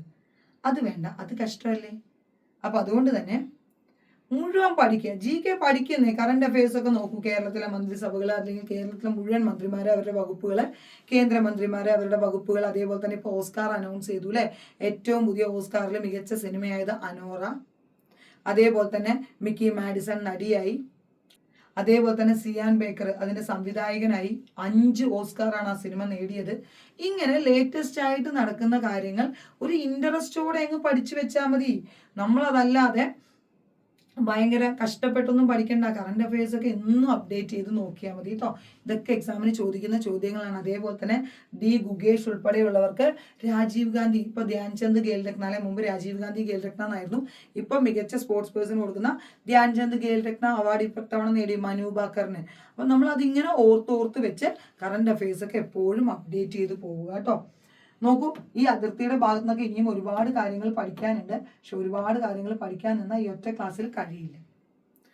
അടുത്ത ആളെ കുറിച്ച് പറയുന്നത് പാക്കില് 2022 ഏപ്രിൽ മാസത്തിൽ ഞാൻ പാലക്കാട് റെഗുലർ ക്ലാസ് തുടങ്ങുമ്പോൾ ഫസ്റ്റായിട്ട് വന്നിരുന്ന 2 കുട്ടികളാണ് പാക്കിലെയും മായയും. മിടുക്കികൾ. എൻ്റെ ഒരു കണക്ക് കൂട്ടൽ ശരിയായിരുന്നെങ്കിൽ അവർ 1ാമത്തെ അല്ലെങ്കിൽ 2ാമത്തെ എക്സാമിന് ജോലിക്ക് കയറും. കാരണം അത്രയും നന്നായിട്ട് പഠിക്കും, അറിയാം, എല്ലാം അറിയാം. പക്ഷേ ആള് ജോലിക്ക് കയറുന്നത് ഈ 2025-ലാണ്. അതെന്തുകൊണ്ടാണെന്നറിയോ? പാക്കിലേക്ക് അല്ലെങ്കിൽ മായയ്ക്ക് കുറേ പ്രയോറിറ്റികളിൽ ഒരു പ്രയോറിറ്റി ആയിരുന്നു എക്സാം. അതായത് അതിപ്പോൾ നമ്മൾ ജോലി ചെയ്യുന്നു അല്ലെങ്കിൽ ട്യൂഷൻ എടുക്കുന്നു എന്നുള്ളത് തെറ്റാണെന്ന് ഞാൻ ഒരിക്കലും പറയില്ല. കാരണം എല്ലാവരുടെയും അവസ്ഥ ഒരുപോലെ ആയിക്കൊള്ളണം എന്നില്ല. എല്ലാവർക്കും ഈ പറയുന്ന പോലെ അച്ഛനും അമ്മയും മോൾ എത്ര വേണമെങ്കിലും പഠിച്ചോ എന്ന് പറയുന്ന സാഹചര്യമായിരിക്കില്ല. സ്വന്തം ഫീസ് കൊടുക്കാൻ വേണ്ടിയിട്ടെങ്കിലും എന്ത് ചെയ്യേണ്ടി വരും? ട്യൂഷനൊക്കെ എടുക്കേണ്ടതായിട്ട് വരും. അങ്ങനെ പാക്കിലെ ഒരു ബെസ്റ്റ് ട്യൂഷൻ ടീച്ചറായിരുന്നു. കുറേ അധികം സ്റ്റുഡൻസും. കക്ഷി എന്ത് ചെയ്യുന്നു വെച്ച് കഴിഞ്ഞാൽ എല്ലാ എക്സാമിനും 1 മാർക്കിന് 2 മാർക്കിന് അര മാർക്കിന് ഇങ്ങനെ പോയിക്കൊണ്ടിരുന്നു. 2024 എനിക്ക് തോന്നുന്നത് ഒരു ഏപ്രിൽ മെയ് ടൈമിലാ തോന്നുന്നു, പാക്കിൽ ഒരു ദിവസം എന്നെ കാണാൻ വന്നു. എന്നെ കാണാൻ വന്നിട്ട് എന്നോട് പറഞ്ഞു, എനിക്ക് ജോലി കിട്ടിയേ പറ്റൂ, എനിക്കിനി ജോലി ഇല്ലാതെ മുന്നോട്ട് പോകാൻ കഴിയില്ല. അന്ന് ഞാൻ ഒരൊറ്റ കാര്യമേ പറഞ്ഞുള്ളൂ, എന്ത് സഹിച്ചിട്ടാണെങ്കിലും, അതായത് എത്ര ഇനി ഫിനാൻഷ്യൽ ബുദ്ധിമുട്ട് നിനക്കുണ്ടെങ്കിലും അടുത്ത 1 വർഷത്തേക്ക്, വരുന്നത് 2024 സ്റ്റാർട്ടിങ്ങിലാണ്, എനിക്കൊന്ന് മാർച്ച് ഏപ്രിൽ ആ ടൈമിലാണ് തോന്നുന്നു വന്നത്. ഈ 1 വർഷം നീ ട്യൂഷൻ എടുക്കരുത്, വേറൊന്നും, അതായത് നിനക്ക് വേറെ ഒരു ആക്ടിവിറ്റിയും പാടില്ല, പഠനം മാത്രം എന്ന് പറഞ്ഞു. ആള് പഠിക്കാൻ തുടങ്ങി. ഫസ്റ്റ് അസിസ്റ്റന്റ് സെക്രട്ടറി എക്സാമിന്റെ ലിസ്റ്റിൽ വന്നു. അത് കഴിഞ്ഞ് പിന്നെ എഴുതുന്നത് ഓഗസ്റ്റ് മാസത്തിലെ ക്ലർക്കാണ്. ഒരുപാട് ബാങ്കിന്റെ ലിസ്റ്റിൽ വന്നു. 3 ബാങ്കിൽ 2ാം റാങ്കാണ്, പല ബാങ്കിലും 3ാം റാങ്ക്, 5ാം റാങ്ക്, 7ാം റാങ്ക്, 11ാം റാങ്ക്, ഇങ്ങനെ ഒരു നീളത്തിൽ ഒരു നീണ്ട ലിസ്റ്റ് തന്നെ എനിക്ക് എഴുതി തന്നിട്ടുണ്ട്. അത്രയും ബാങ്കിന്റെ ലിസ്റ്റിൽ കയറി. നോക്കൂ, പാലക്കാട് വീടിന്റെ, അതായത് ആള് പാലക്കാട്ടുകാരിയാണ്. Kozhinjampara SCB, Thadukkassery SCB, Ottapalam cooperative housing society, ഇവിടെ എല്ലാം 2ാം റാങ്കാണ്. നിങ്ങൾക്ക് നോക്കുമ്പോൾ തന്നെ ഒരു മുന്തിരിത്തോട്ടത്തിലേക്ക് നോക്കുന്ന പോലെ ഉണ്ടാവും അല്ലേ? ഞാൻ പറഞ്ഞിരുന്നു കുറച്ച് കളർഫുള്ളായ പടന്ന എനിക്ക് പാക്കുവിനെ കുറിച്ച് കുറേ അധികം കാര്യങ്ങൾ എനിക്ക് പറയാനുണ്ടെന്ന് പറഞ്ഞിരുന്നു. കാരണം ജോലി വേണമെന്നുള്ളത് നിങ്ങളുടെ ആവശ്യമാവരുത്, നിങ്ങൾക്ക് അത്യാവശ്യമാവണം. അതായത് എനിക്ക് ജോലി കിട്ടിയേ തീരൂ, ജോലി കിട്ടുമ്പോൾ കിട്ടട്ടെ, എനിക്ക് വേറെ പരിപാടികളൊക്കെ ഉണ്ടല്ലോ, അല്ലെങ്കിൽ ഞാൻ പഠിക്കുന്നുണ്ട് കിട്ടുമായിരിക്കും, ഈ ആറ്റിറ്റ്യൂഡ് പാടില്ല. എനിക്ക് ജോലി കിട്ടിയേ തീരൂ എന്ന് നിങ്ങൾ തീരുമാനിച്ച ഇതുപോലെ ഞാൻ ഈ വിജയം എന്ന് പ്രതീക്ഷിച്ചതാണെന്നറിയോ? 2022 ലാസ്റ്റ് എഴുതിയ എക്സാമിൽ പ്രതീക്ഷിച്ച് 23 ജോലിക്ക് കയറുമെന്ന് ആഗ്രഹിച്ച ആള് 2 വർഷമാണ് നീണ്ടുപോയത്. അത് എക്സ്ക്യൂസ് ഒക്കെ നമുക്ക് എല്ലാവർക്കും. ഇപ്പൊ കശിയോട് ഞാൻ സത്യം പറഞ്ഞാൽ പാക്കിൽ എന്നെ വിളിച്ചിട്ട് ജോലി കിട്ടി, അല്ലെങ്കിൽ മിസ് ഇത്രയും റാങ്ക് ഉണ്ടെന്ന് പറഞ്ഞപ്പോൾ പോലും ഞാൻ കൺഗ്രാറ്റ്സ് പറയുന്നതിന് മുന്നേ ആളോട് ചോദിച്ചാൽ നിങ്ങൾക്ക് മനസ്സിലാവും, ഞാൻ പറഞ്ഞത് ഇത് എന്നേ വാങ്ങാമായിരുന്ന ജോലിയാണ്. കാരണം അത്രയും കഴിവുള്ള കുട്ടികളാണ്. പക്ഷെ എനിക്ക് നിങ്ങളോടും പറയാനുള്ളത് ഇത്രയേ ഉള്ളൂ, നിങ്ങളുടെ ഫസ്റ്റ് പ്രയോറിറ്റി ആയിരിക്കണം പഠനവും ജോലിയും. ബാക്കിയെല്ലാം ഒരു 6 മാസത്തേക്ക്, ഞാനിങ്ങനെ ലൈഫ് ലോങ് നിങ്ങൾക്ക് പഠനമായിരിക്കണം, ലൈഫ് ലോങ് നിങ്ങൾക്ക് ജോലി ആയിരിക്കണം നിങ്ങളുടെ ഫസ്റ്റ് പ്രയോറിറ്റി എന്നല്ല പറയുന്നു. ഒരു 6 മാസം നിങ്ങൾ പഠനം ഫസ്റ്റ് പ്രയോറിറ്റി ആക്കി വെക്കും. നിങ്ങളിൽ പലരും മിസ്സേ മാർച്ച് മാസം മോന് എക്സാം നടക്കുന്ന മാസമാണ്, അല്ലെങ്കിൽ മോക്ക് എക്സാം നടക്കുന്നതാണ്, ചോദിച്ചാൽ പറയും LKG അല്ലെങ്കിൽ 4ാം ക്ലാസ് അല്ലെങ്കിൽ 3ാം ക്ലാസ്. ആ കുട്ടിയുടെ വിദ്യാഭ്യാസത്തിന് കൊടുക്കുന്ന പ്രാധാന്യം പോലും നിങ്ങൾ നിങ്ങളുടെ വിദ്യാഭ്യാസത്തിന് കൊടുക്കുന്നില്ല എന്നുള്ളത് സത്യം പറഞ്ഞാൽ സങ്കടമുള്ള കാര്യമാണ്. അപ്പൊ നിങ്ങൾ ചോദിക്കുന്ന പിന്നെ കുഞ്ഞിനെ എന്താ മിസ്സേ പഠിപ്പിക്കേണ്ടതെന്ന്. കുഞ്ഞിനെ പഠിപ്പിക്കാനല്ലേ നമ്മൾ സ്കൂളിൽ കൊണ്ടുപോയി ചേർത്തിയിരിക്കുന്നത്? അവരവിടെ പഠിപ്പിക്കുന്നില്ലേ? അല്ലെങ്കിൽ ഒരു 3 വയസ്സ് 5 വയസ്സ് 8 വയസ്സ് നിങ്ങളുടെ വീട്ടിൽ നിങ്ങളുടെ കുഞ്ഞിന്റെ ഭാവിയെക്കുറിച്ച് ഓർത്ത് നിങ്ങൾക്കുള്ള ആശങ്ക എന്തുകൊണ്ടാണ് നിങ്ങൾക്ക് നിങ്ങളുടെ ഭാവിയെക്കുറിച്ച് ഇല്ലാതെ പോകുന്നത്? നിങ്ങൾ ഒന്ന് ചിന്തിച്ചു നോക്കൂ. ഞാൻ ഈ ഒരു വർഷം എനിക്ക് വേണ്ടി പഠിക്കട്ടെ, ജോലി കിട്ടിക്കഴിഞ്ഞിട്ട് കുഞ്ഞ് കുറച്ച് ബാക്കിലായാലും നമുക്ക് ട്യൂഷൻ വെച്ച് അഡ്ജസ്റ്റ് ചെയ്തോളാം, നോ പ്രോബ്ലം, നിങ്ങൾ അങ്ങനെ ടെൻഷൻ അടിക്കുകയൊന്നും വേണ്ട. അപ്പൊ അതുകൊണ്ട് ഫസ്റ്റ് പ്രയോറിറ്റി പഠനമാക്കുക. അപ്പൊ നിങ്ങൾക്ക് എന്ത് കിട്ടും? ജോലി കിട്ടും. അപ്പൊ വിജയം സക്സസ് സ്റ്റോറി നമ്പർ 2. ഓക്കെ, അപ്പോൾ ഫസ്റ്റ് എക്സാമിൽ ജോലി കിട്ടിയ ആളെ കാണിച്ചു തന്നു. കുറച്ചു കാലം ഉഴപ്പിയതാണോ എന്ന് ചോദിച്ചാൽ ഉഴപ്പിയതല്ല, ഫോക്കസ് ചെയ്തില്ല, അതുകൊണ്ട് ജോലി നീണ്ടുപോയ ഒരാളെ കുറിച്ച് കാണിച്ചു തന്നു. ഇനി മൂന്നാമത്തെ ഒരു വലിയ വിജയി താഴെ കിടപ്പുണ്ട്, അത് നമുക്ക് ഇംഗ്ലീഷ് കഴിഞ്ഞതിന് ശേഷം നോക്കാം. ഈ ക്വസ്റ്റ്യൻ പേപ്പറിൽ കുറേ അധികം ഇംഗ്ലീഷ് ഉണ്ട്. ഞാൻ ഇംഗ്ലീഷ് മാത്രമായിട്ടൊരു വീഡിയോ ചെയ്തിടാം കേട്ടോ. ഇതിലിപ്പോൾ ഞാൻ 4 ക്വസ്റ്റ്യനേ എടുത്തിട്ടുള്ളൂ, പക്ഷേ കുറേ എണ്ണം ഇതിൽ നമ്മൾ 2+ വെർബ് വരുന്നത്, അതായത് വെർബ് കഴിഞ്ഞാൽ 2+ ഇൻഫിനിറ്റി, അതേപോലെ തന്നെ ING വരുന്നത്, ബെയർ ഇൻഫിനിറ്റീവ് വരുന്നത് ഒക്കെ ഞാൻ ഈ ക്ലാസ്സിൽ ഉൾപ്പെടുത്തിയിട്ടുണ്ട്. വെറും 4 ക്വസ്റ്റ്യനേ ഈ ക്ലാസ് ചെയ്യുന്നുള്ളൂ, പക്ഷേ ഇതിന്റെ ഫുൾ വീഡിയോ ഞാൻ ഒരു ദിവസം ഇട്ട് തരാം കേട്ടോ. ശ്രദ്ധിക്കും, dash child is put to dash school when it is 5. അതായത് കുട്ടിയെ 5 വയസ്സാവുമ്പോൾ എന്ത് ചെയ്തു? സ്കൂളിൽ കൊണ്ടാക്കുന്നു. ഇവിടെ സ്കൂൾ എന്ന് പറയുന്നത് കുട്ടിയെ 5 വയസ്സിൽ എന്തിനാ സ്കൂളിൽ കൊണ്ടാക്കുക? പഠിക്കാൻ. സ്കൂള്, കോളേജ്, ടെമ്പിൾ, അതേപോലെ തന്നെ നമ്മുടെ ഹോസ്പിറ്റൽ, ഇതൊക്കെ പ്രൈമറി പർപ്പസ് ആണെങ്കിൽ ഇതിന് മുന്നിൽ എന്ത് വേണ്ടാന്ന് പഠിച്ചിട്ടുണ്ട്? ആർട്ടിക്കിൾ വേണ്ടാന്ന് പഠിച്ചിട്ടുണ്ട്. ഈ ഒരൊറ്റ നിയമം അറിയുമെങ്കിൽ നിങ്ങൾക്ക് ഇതിന്റെ ഉത്തരത്തിലേക്ക് എത്താൻ പറ്റും. കാരണം ഇത് ദായാണ്. കാരണം സ്കൂളിന് മുന്നിൽ നോ ആർട്ടിക്കിൾ വരുന്ന ഒരൊറ്റ ഓപ്ഷനേ ഉള്ളൂ, അതങ്ങ് എഴുതി വെച്ചാൽ മതി. എന്തായിരുന്നു നിയമം? സ്കൂള്, കോളേജ്, അതേപോലെ തന്നെ ഹോസ്പിറ്റൽ, അതുപോലെ തന്നെ ടെമ്പിൾ, ചർച്ചൊക്കെ ആണെങ്കിൽ ഇതിന്റെ പ്രൈമറി പർപ്പസ്, അതായത് സ്കൂളിൽ പഠിക്കാൻ പോവുക, അമ്പലത്തിൽ പ്രാർത്ഥിക്കാൻ പോവുക, ഹോസ്പിറ്റലിൽ ഡോക്ടറെ കാണാൻ പോവുക. ഈ കാരണം വന്നു കഴിഞ്ഞാൽ അവിടെ ആർട്ടിക്കിൾ ഉപയോഗിക്കരുത്. ആ ഒരൊറ്റ നിയമത്തിന്റെ പുറത്ത് നിങ്ങൾക്ക് ഉത്തരം കിട്ടി. A child is put to school when it is 5. അടുത്തത് നോക്കൂ, the company let me dash time off work. നിങ്ങൾ ഇതില് ലെറ്റ് എന്ന വെർബിനെയാണ് ശ്രദ്ധിക്കേണ്ടത്. ലെറ്റിന് ശേഷം 2+ V1 വരില്ല, ലെറ്റിന് ശേഷം V2 വരില്ല, ലെറ്റിന് ശേഷം ING വരില്ല, ലെറ്റിന് ശേഷം എന്തേ വരികയുള്ളൂ? Plain form of the verb, അല്ലെങ്കിൽ bare infinitive, base form of the verb. അപ്പോൾ the company let me take time off work. കുറച്ചധികം നോട്ട് ഉണ്ട് ഇതില്, അതൊന്ന് നോക്കി വെച്ചേക്കണം കേട്ടോ. നമ്മുടെ 1049 കോഡ് നമ്പറിൽ ഇതേ ഭാഗത്ത്, അതായത് 2+ ING വരുന്നത്, അല്ലെങ്കിൽ 2+ V1 വരുന്നത്, അല്ലെങ്കിൽ വെർബിന് ശേഷം ING വരുന്നത്, വെർബിന് ശേഷം ബെയർ ഇൻഫിനിറ്റീവ് വരുന്നത്, കുറേ 3-4 ചോദ്യം ഒരേ ക്വസ്റ്റ്യൻ പേപ്പറിൽ വന്നിരുന്നു. ആദ്യത്തെ ഒരു ചോദ്യമായിരുന്നു the father helped his sun.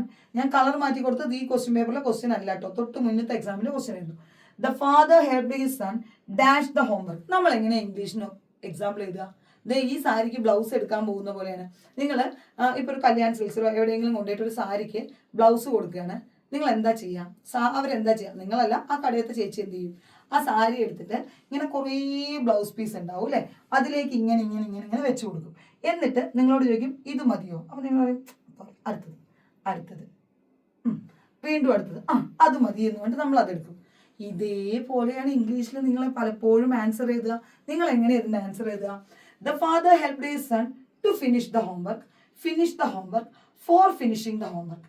ഏറ്റവും ഭംഗി തോന്നുന്നത് ടു ഫിനിഷിനാണെന്ന് പറഞ്ഞിട്ട് അത് കുത്തിയാൽ നിങ്ങളുടെ ഉത്തരം തെറ്റി. കാരണം ഇവിടെ ഏതാ വരിക?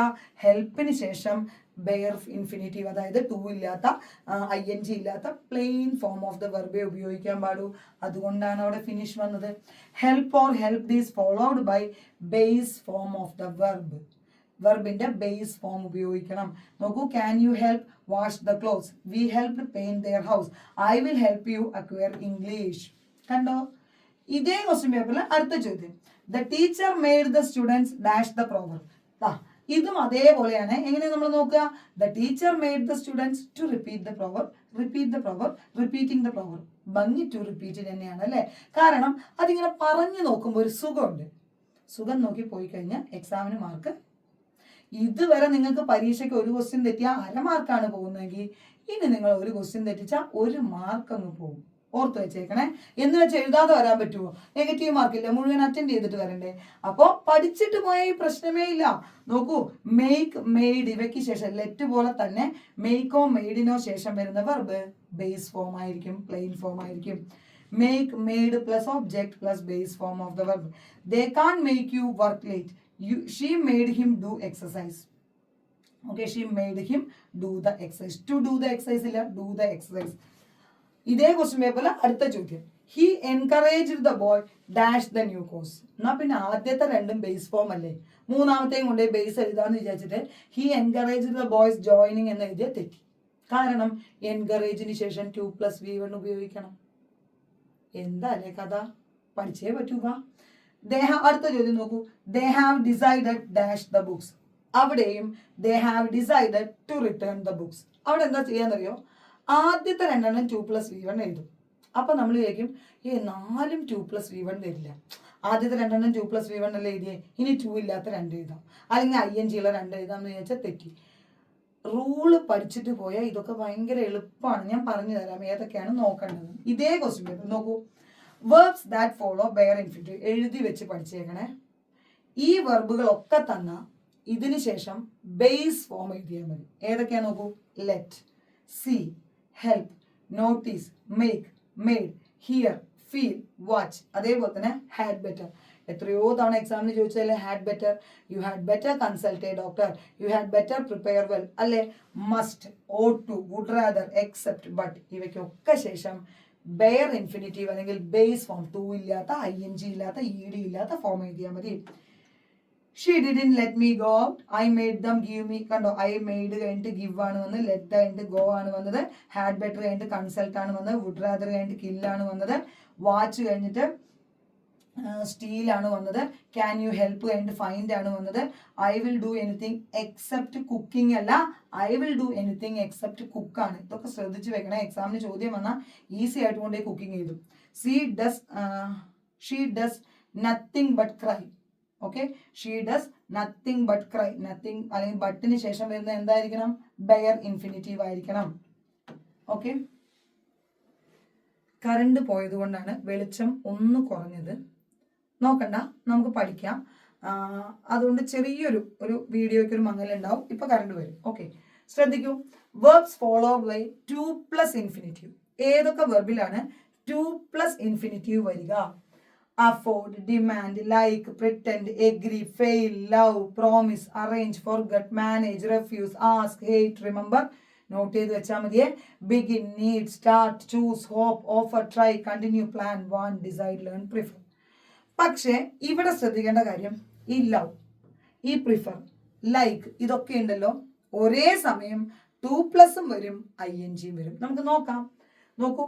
I can't afford to go on holiday. It began to rain. She hopes to go. Hope and to go. My mother never learned to swim. Learn ന് ശേഷം 2+V1. Did you remember to ring? എന്താ പറയാ, Nigel. Okay, അത് ഇങ്ങനെ ഓരോന്നും റിമെമ്പറിന് ശേഷം 2+. അപ്പൊ നിങ്ങൾ എന്ത് ചെയ്യണം, ഏതിന് ശേഷമാണ് ബെയർ ഇൻഫിനിറ്റീവ്, ഏതിന് ശേഷമാണ് 2+V1. അടുത്തത് നോക്കൂ. Verbs that followed ING gerund form. നോക്കൂ. Admit, deny, finish, mind, avoid, dislike, give up, miss, help, enjoy, imagine, practise, stand, fancy, involve, put off, consider, keep, risk. ഇതിൽ എൻജോയും കീപ്പും ഒക്കെ ചോദിച്ചിട്ടുണ്ട്. I always enjoy cooking. He enjoys watching അല്ലെങ്കിൽ she enjoys playing. We have not finished eating. She keeps changing her mind about the wedding. Okay, would you mind, do you mind ഒക്കെ ശേഷം ING form ആണ്. ഇനി നോക്കൂ, ചിലത് 2+V1 വരും, അതേസമയം ING form വരും. Begin, can't bear, can't stand, continue, hate, like, love, prefer. നോക്കൂ, ഒരു എക്സാമ്പിൾ പറയുകയാണെങ്കിൽ I prefer to read books. കാരണം നമ്മൾ സാധാരണയായിട്ട് പഠിക്കുന്ന പ്രിഫർ കഴിഞ്ഞാൽ 2+V1. എന്നാൽ I prefer reading books to watching television. കണ്ടോ, പ്രിഫർ കഴിഞ്ഞ് റീഡിങ് വന്നു, അതിനുശേഷം 2+ അഗൈൻ ഒരു ING വന്നു. കണ്ടോ, അതായത് ഇനി ഇതേപോലെ ലവും ലൈക്കും ഒക്കെ വരുമ്പോൾ എവിടെയാണ് ING, എവിടെയാണ് 2+V1 ഞാൻ പറഞ്ഞുതരാം. നോക്കൂ. ഐ ലവ് കുക്കിംഗ് എന്ന് പറഞ്ഞാൽ എന്താ അർത്ഥം? എനിക്ക് പാചകം ചെയ്യാൻ ഇഷ്ടമാണ്. പക്ഷേ I like to cook biryani എന്ന് പറഞ്ഞാൽ എന്താ അർത്ഥം? എനിക്ക് ബിരിയാണി ഉണ്ടാക്കാൻ ഇഷ്ടമാണ്. വ്യത്യാസം മനസ്സിലായോ? അല്ലെങ്കിൽ ഹി ലൈക്ക് സിംഗിങ്, അവന് പാട്ട് പാടാൻ ഇഷ്ടമാണ്. He likes to sing Malayalam songs എന്ന് പറഞ്ഞാൽ അവന് മലയാളം പാട്ട് പാടാനാണ് ഇഷ്ടം. എന്താ അതിൻ്റെ വ്യത്യാസം? സ്പെസിഫിക് ആയപ്പോൾ 2+V1 വന്നു, ജനറൽ ആയിട്ട് പറയുകയാണെങ്കിൽ ING ഫോം വന്നു.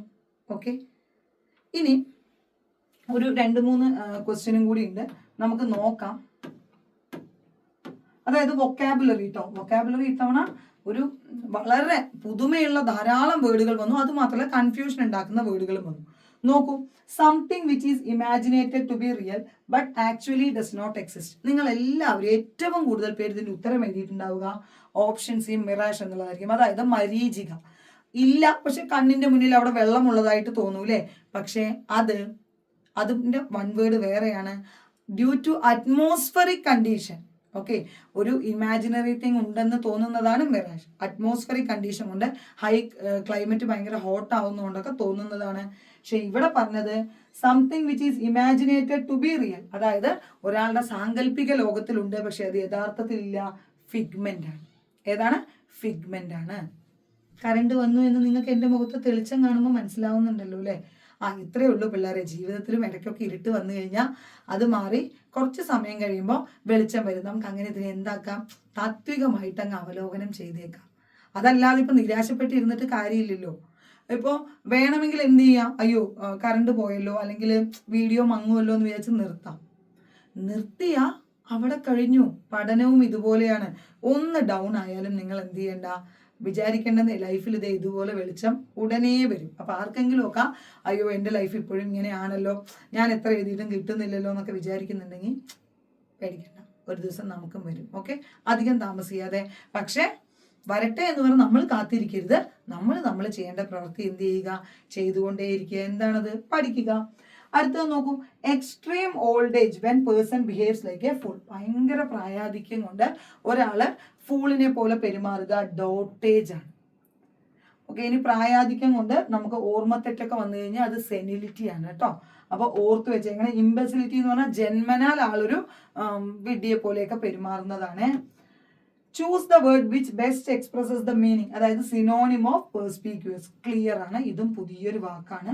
അപ്പോൾ വൊക്കാബുലറി കൂട്ടുക എന്നുള്ളത് മാത്രമാണ് നമുക്ക് ചെയ്യാൻ കഴിയുക. ഇനിയും നിങ്ങൾ ആലോചിച്ചോളൂ, 10 ക്വസ്റ്റ്യൻ ആണെങ്കിൽ പോലും ഒരു 6 ചോദ്യങ്ങളൊക്കെ നമുക്ക് ഗ്രാമറിന്റെ ഭാഗത്തുനിന്നും 4 അല്ലെങ്കിൽ 5 ഒക്കെ വരാൻ സാധ്യതയുണ്ട്. വൊക്കാബുലറിക്ക് നല്ല പ്രാധാന്യം കൊടുക്കണം പഠിക്കുമ്പോൾ.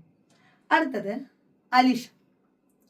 നിലമ്പൂർ അർബൻ ബാങ്ക് ഉൾപ്പെടെ 3 ബാങ്കിന്റെ 1ാം റാങ്കായ 30ലധികം ബാങ്കുകളുടെ ലിസ്റ്റിൽ വന്ന മിടുക്കി കുട്ടി. അപ്പൊ നിങ്ങൾ വിചാരിക്കും എന്താ പറയുക, അലിഷ എന്തിനാണ് ലാസ്റ്റ് 1ാം റാങ്ക് വാങ്ങിയാളെ ആദ്യം കാണിക്കേണ്ടത്? ബെസ്റ്റ് എപ്പോഴും മെല്ലെയാ വരിക എന്നങ്ങ് ചിന്തിച്ചാൽ മതി കേട്ടോ. ഞാൻ അങ്ങനെയൊന്നും പ്ലാൻ ഇട്ടില്ല. ഞാൻ 3 പേരുടെ സ്റ്റോറി ഇടണമെന്ന് വിചാരിച്ച് അലിഷയെ കൊണ്ടുവന്ന് ഇട്ടതാണ്. അപ്പൊ ശ്രദ്ധിക്കണേ, അലിഷ നിങ്ങളുടെ വലിയൊരു വിഭാഗത്തിന്റെ പ്രതീകമാണ് അലിഷ. ചെറിയ കുഞ്ഞിനെ വെച്ച് വീട്, എല്ലാ പ്രാരാബ്ദത്തിന്റെ ഇടയിൽ പഠിക്കുക എന്ന് പറയില്ലേ, കഷ്ടം. അതായത് സമയമില്ല. കുറച്ചു കാലം ഞാൻ തൃശ്ശൂർ ക്ലാസ്, ഓഫ്ലൈൻ ക്ലാസ് ഉണ്ടായിരുന്ന സമയത്ത് കുഞ്ഞിനെ വീട്ടിൽ കൊണ്ടുവന്ന് വിട്ട് ക്ലാസ്സിന് വന്നിരുന്നു. വീണ്ടും നമ്മളും അവിടുന്ന് നിർത്തി. അലിഷയ്ക്ക് തിരിച്ച് മലപ്പുറത്തേക്ക് പോവാതെ വയ്യില്ല, ഹസ്ബൻഡിന്റെ വീട്ടിലോട്ട് പോകണമായിരുന്നു. അപ്പൊ അലിഷ തിരിച്ച് അങ്ങോട്ട് പോയി. ആകെ ചെയ്തൊരു കാര്യം എന്താ അറിയോ, പഠനം നിർത്തിയില്ല. കണ്ടിന്യൂസ് ആയിട്ട് പഠിച്ചുകൊണ്ടേയിരുന്നു. ഓരോ തവണ ഇങ്ങനെ 1/2 മാർക്കിന് പോയി 1 മാർക്കിന് പോയപ്പോഴും ആള് പഠിച്ചുകൊണ്ടേയിരുന്നു. ഒടുവിൽ നിലമ്പൂർ അർബൻ ബാങ്ക്, അതേപോലെ തന്നെ എടപ്പറ്റ SCB, അതേപോലെ തച്ചിങ്ങനടം SCB, ആള് എല്ലാ ബാങ്കിന്റെയും ഒന്നും ഇന്റർവ്യൂ അറ്റൻഡ് ചെയ്യാൻ കഴിഞ്ഞില്ല. പക്ഷെ ഉണ്ടെങ്കിൽ ഒരുപക്ഷെ വീണ്ടും 1ാം റാങ്കുകളുടെ എണ്ണം കൂടുമായിരുന്നു. അത്രയധികം ബാങ്കുകളുടെ ലിസ്റ്റിൽ വന്നിട്ടുണ്ടായിരുന്നു. അപ്പോൾ അലിഷ ഇനിയിപ്പോൾ എന്തായാലും നിലമ്പൂർ അർബൻ ബാങ്ക് ഒക്കെ വളരെ ആൾക്ക് അടുത്തുള്ള ബാങ്കാണ്, ജോയിൻ ചെയ്യുമായിരിക്കും അവിടെ. അലിഷയുടെ വിജയത്തിന് ഈ 3 വിജയങ്ങളും 3 തരത്തിലാണ്. ആദ്യത്തെ ആള് വന്നു, പഠിച്ചു, ജോലി വാങ്ങി. രണ്ടാമത്തെ ആള് വന്നു, പഠിച്ചിരുന്നെങ്കിൽ ജോലി കിട്ടുമായിരുന്നു, സാഹചര്യം ഉണ്ടായിരുന്നു, പക്ഷെ ഫോക്കസ് മാറിപ്പോയതുകൊണ്ട് വൈകിപ്പോയി. ഈ ഒരാള് ഇത് തന്നെയായിരുന്നു ഫോക്കസ്, ഇത് തന്നെയായിരുന്നു ലക്ഷ്യം. പക്ഷെ ചെറിയ കുഞ്ഞിനെയൊക്കെ വെച്ച് പഠിക്കുക എന്നുള്ളത് അത്ര എളുപ്പമുള്ള കാര്യമല്ല. സാഹചര്യങ്ങൾക്കനുസരിച്ച് പഠിക്കാൻ കഴിയണ്ടേ. പക്ഷെ അലിഷ നന്നായി പഠിച്ചു, ഫാമിലി കൂടെ നിന്നു. ഇപ്പൊ അലിഷയുടെ ബ്രദർ നമ്മുടെ അടുത്ത് വീണ്ടും പഠിക്കുന്നുണ്ട്. നിരന്തരം പഠിച്ചോളൂ, ഇതേപോലെ ജോലി കിട്ടും. ഓക്കെ, അപ്പൊ ഇതും കൂടെ പറഞ്ഞ അവസ്ഥയ്ക്ക് ഇനി മാത്സും കൂടെ ഒരു 5 ക്വസ്റ്റ്യൻ നോക്കിക്കഴിഞ്ഞാൽ നമുക്ക് എന്ത് ചെയ്യാം, അടുത്തൊരു വീഡിയോ. അപ്പൊ നിങ്ങൾക്ക് തോന്നും ഇതെന്താ പെൺകുട്ടികൾ മാത്രമേ ഉള്ളൂ ലിസ്റ്റിൽ നിന്ന്. അല്ല, ഞാൻ ഇതേ ക്വസ്റ്റ്യൻ പേപ്പറിലെ സബ്ജക്ട് ക്ലാസ് കൊണ്ടുവരാം. അതിനിടയ്ക്ക് 4 ആൺകുട്ടികളുടെ കഥ പറഞ്ഞുതരാം. വിജയിക്കുന്നവരിൽ പെൺകുട്ടികളുമുണ്ട് ആൺകുട്ടികളുമുണ്ട്. പക്ഷെ ഇവർ 2 കൂട്ടരെയും നമുക്ക് ഒരുപോലെ പറയുകയാണെങ്കിൽ പഠിക്കുന്ന കുട്ടികളാണ് വിജയിച്ചവരിൽ മുഴുവൻ എന്ന് പറയേണ്ടി വരും. അപ്പൊ വേഗം പഠിച്ചോളൂ, നമുക്ക് അടുത്ത ലിസ്റ്റിൽ നമുക്കും വിജയിക്കണം. നോക്കൂ, അപ്പൊ കൺഗ്രാറ്റ്സ്, ഫാക്കില, ഷിബില, അലിഷ 3 പേർക്കും 3 പേർക്കല്ലട്ടോ ലിസ്റ്റിൽ ഒരുപാട് പേരുണ്ട്. എല്ലാവർക്കും അഭിനന്ദനങ്ങളാണ്. അടുത്തത് നോക്കൂ, കുറച്ച് മാത്സ് വളരെ ഈസി ആയിരുന്നു. ഇപ്പൊ കഴിഞ്ഞ കുറച്ചായിട്ട് എനിക്ക് തോന്നുന്നു മാത്സ് വളരെ ബുദ്ധിമുട്ടൊന്നുമില്ല. ഒരു അത്യാവശ്യം മാത്സ് പ്രാക്ടീസ് ചെയ്ത് പോകുന്ന ഒരു കുട്ടിക്ക് എഴുതാൻ കഴിയുന്ന മാത്സേ വരികയുള്ളൂ. മാത്സ് എങ്ങനെയാണ് പഠിക്കേണ്ടത്? പ്രീവിയസ് ക്വസ്റ്റ്യൻ പേപ്പർ വർക്കൗട്ട് ചെയ്ത് തന്നെ പഠിക്കണം. ഇനിയിപ്പോൾ ഒരു വിഭാഗം വിചാരിക്കാൻ പോകുന്നത് എക്സാം 100 മാർക്കിലേക്ക് ആയില്ലേ, ഇനി പഴയ ക്വസ്റ്റ്യൻ പേപ്പർ പഠിച്ചിട്ട് എന്താണ്? അങ്ങനെ ചിന്തിക്കുകയേ വേണ്ട. പ്രീവിയസ് ഒരു 50 ക്വസ്റ്റ്യൻ പേപ്പർ എങ്കിലും കൃത്യമായിട്ട് വർക്കൗട്ട് ചെയ്തോളൂ. 50 ക്വസ്റ്റ്യൻ പേപ്പർ എന്ന് പറയുമ്പോൾ നിങ്ങൾ ആലോചിച്ച് നോക്കൂ, 50 ക്വസ്റ്റ്യൻ പേപ്പറിൽ 20 മാത്സ് വെച്ചെടുത്ത് 1000 മാത്സ് ചോദ്യമായി. 1000 ക്വസ്റ്റ്യൻസ് ചെയ്ത് പഠിച്ചാൽ അടുത്ത എക്സാമിന് നിങ്ങളുടെ 10 ക്വസ്റ്റ്യൻ നിങ്ങൾക്ക് ഈസി ആയിട്ട് സമയത്തിനുള്ളിൽ, അതാണ് 10 മിനിറ്റിനുള്ളിലായി ആ ചോദ്യങ്ങൾ ഉത്തരം കണ്ടെത്തി ബബിൾ ചെയ്ത് കഴിഞ്ഞാൽ നിങ്ങൾക്ക് ജോലിയാണ്. അപ്പം അതുകൊണ്ട് ചോദിച്ച മാത്സ് ഒന്ന് നോക്കാം. 50 students were there in a class who took the mental ability test. Okay, 6 of the students did not qualify. Out of the remain, Agil ranked 14. നമ്മുടെ റാങ്കിങ് ഇത്ത ക്വസ്റ്റ്യൻ. പക്ഷെ ഇതിൽ എങ്ങനെ തന്നെ 50 പേരുള്ള ക്ലാസ്സിൽ ഒരു പരീക്ഷ നടത്തിയപ്പോൾ 6 പേര് തോറ്റു. പറഞ്ഞാൽ തന്നെ എന്താ അർത്ഥം? ഇനി ബാക്കി 44 പേരാണ് വിജയിച്ചത്.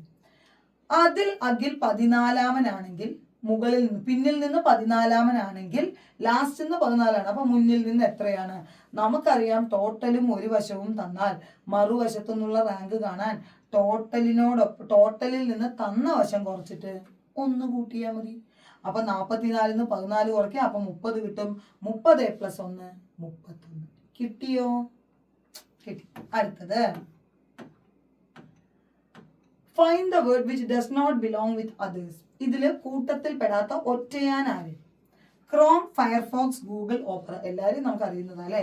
ഗൂഗിൾ മാത്രം സെർച്ച് എഞ്ചിനാണ്, ബാക്കി 3 പേരും വെബ് ബ്രൗസറാണ്. ഇത് കിട്ടിയിട്ടുണ്ടാവും. കാരണം എന്താ പറയുക, നമ്മൾ IT ജൂനിയർ കോപ്പറേറ്റീവ് ഇൻസ്പെക്ടറും കേരള ബാങ്കിനും ഒക്കെ വേണ്ടി IT പഠിച്ചാണ്. അപ്പോൾ നമ്മളവിടെ വെബ് ബ്രൗസറും സെർച്ച് എഞ്ചിനും ഒക്കെ പഠിച്ചിരുന്നു. അതുകൊണ്ടാണ് പറഞ്ഞത് പഠിച്ചറിവ് എവിടെയും പോകില്ല, ഉപയോഗിക്കാൻ പറ്റും കേട്ടോ.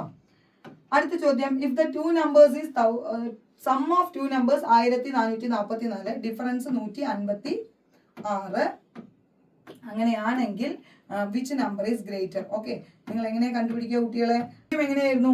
2 സംഖ്യകളുടെ തുക 1444, ഡിഫറൻസ് 156. വലിയ സംഖ്യ ഏതെന്നാണ് ചോദ്യം. അതായത് നമുക്ക് അറിയാത്തതിന് നമ്മൾ x+y എന്നില്ലേ.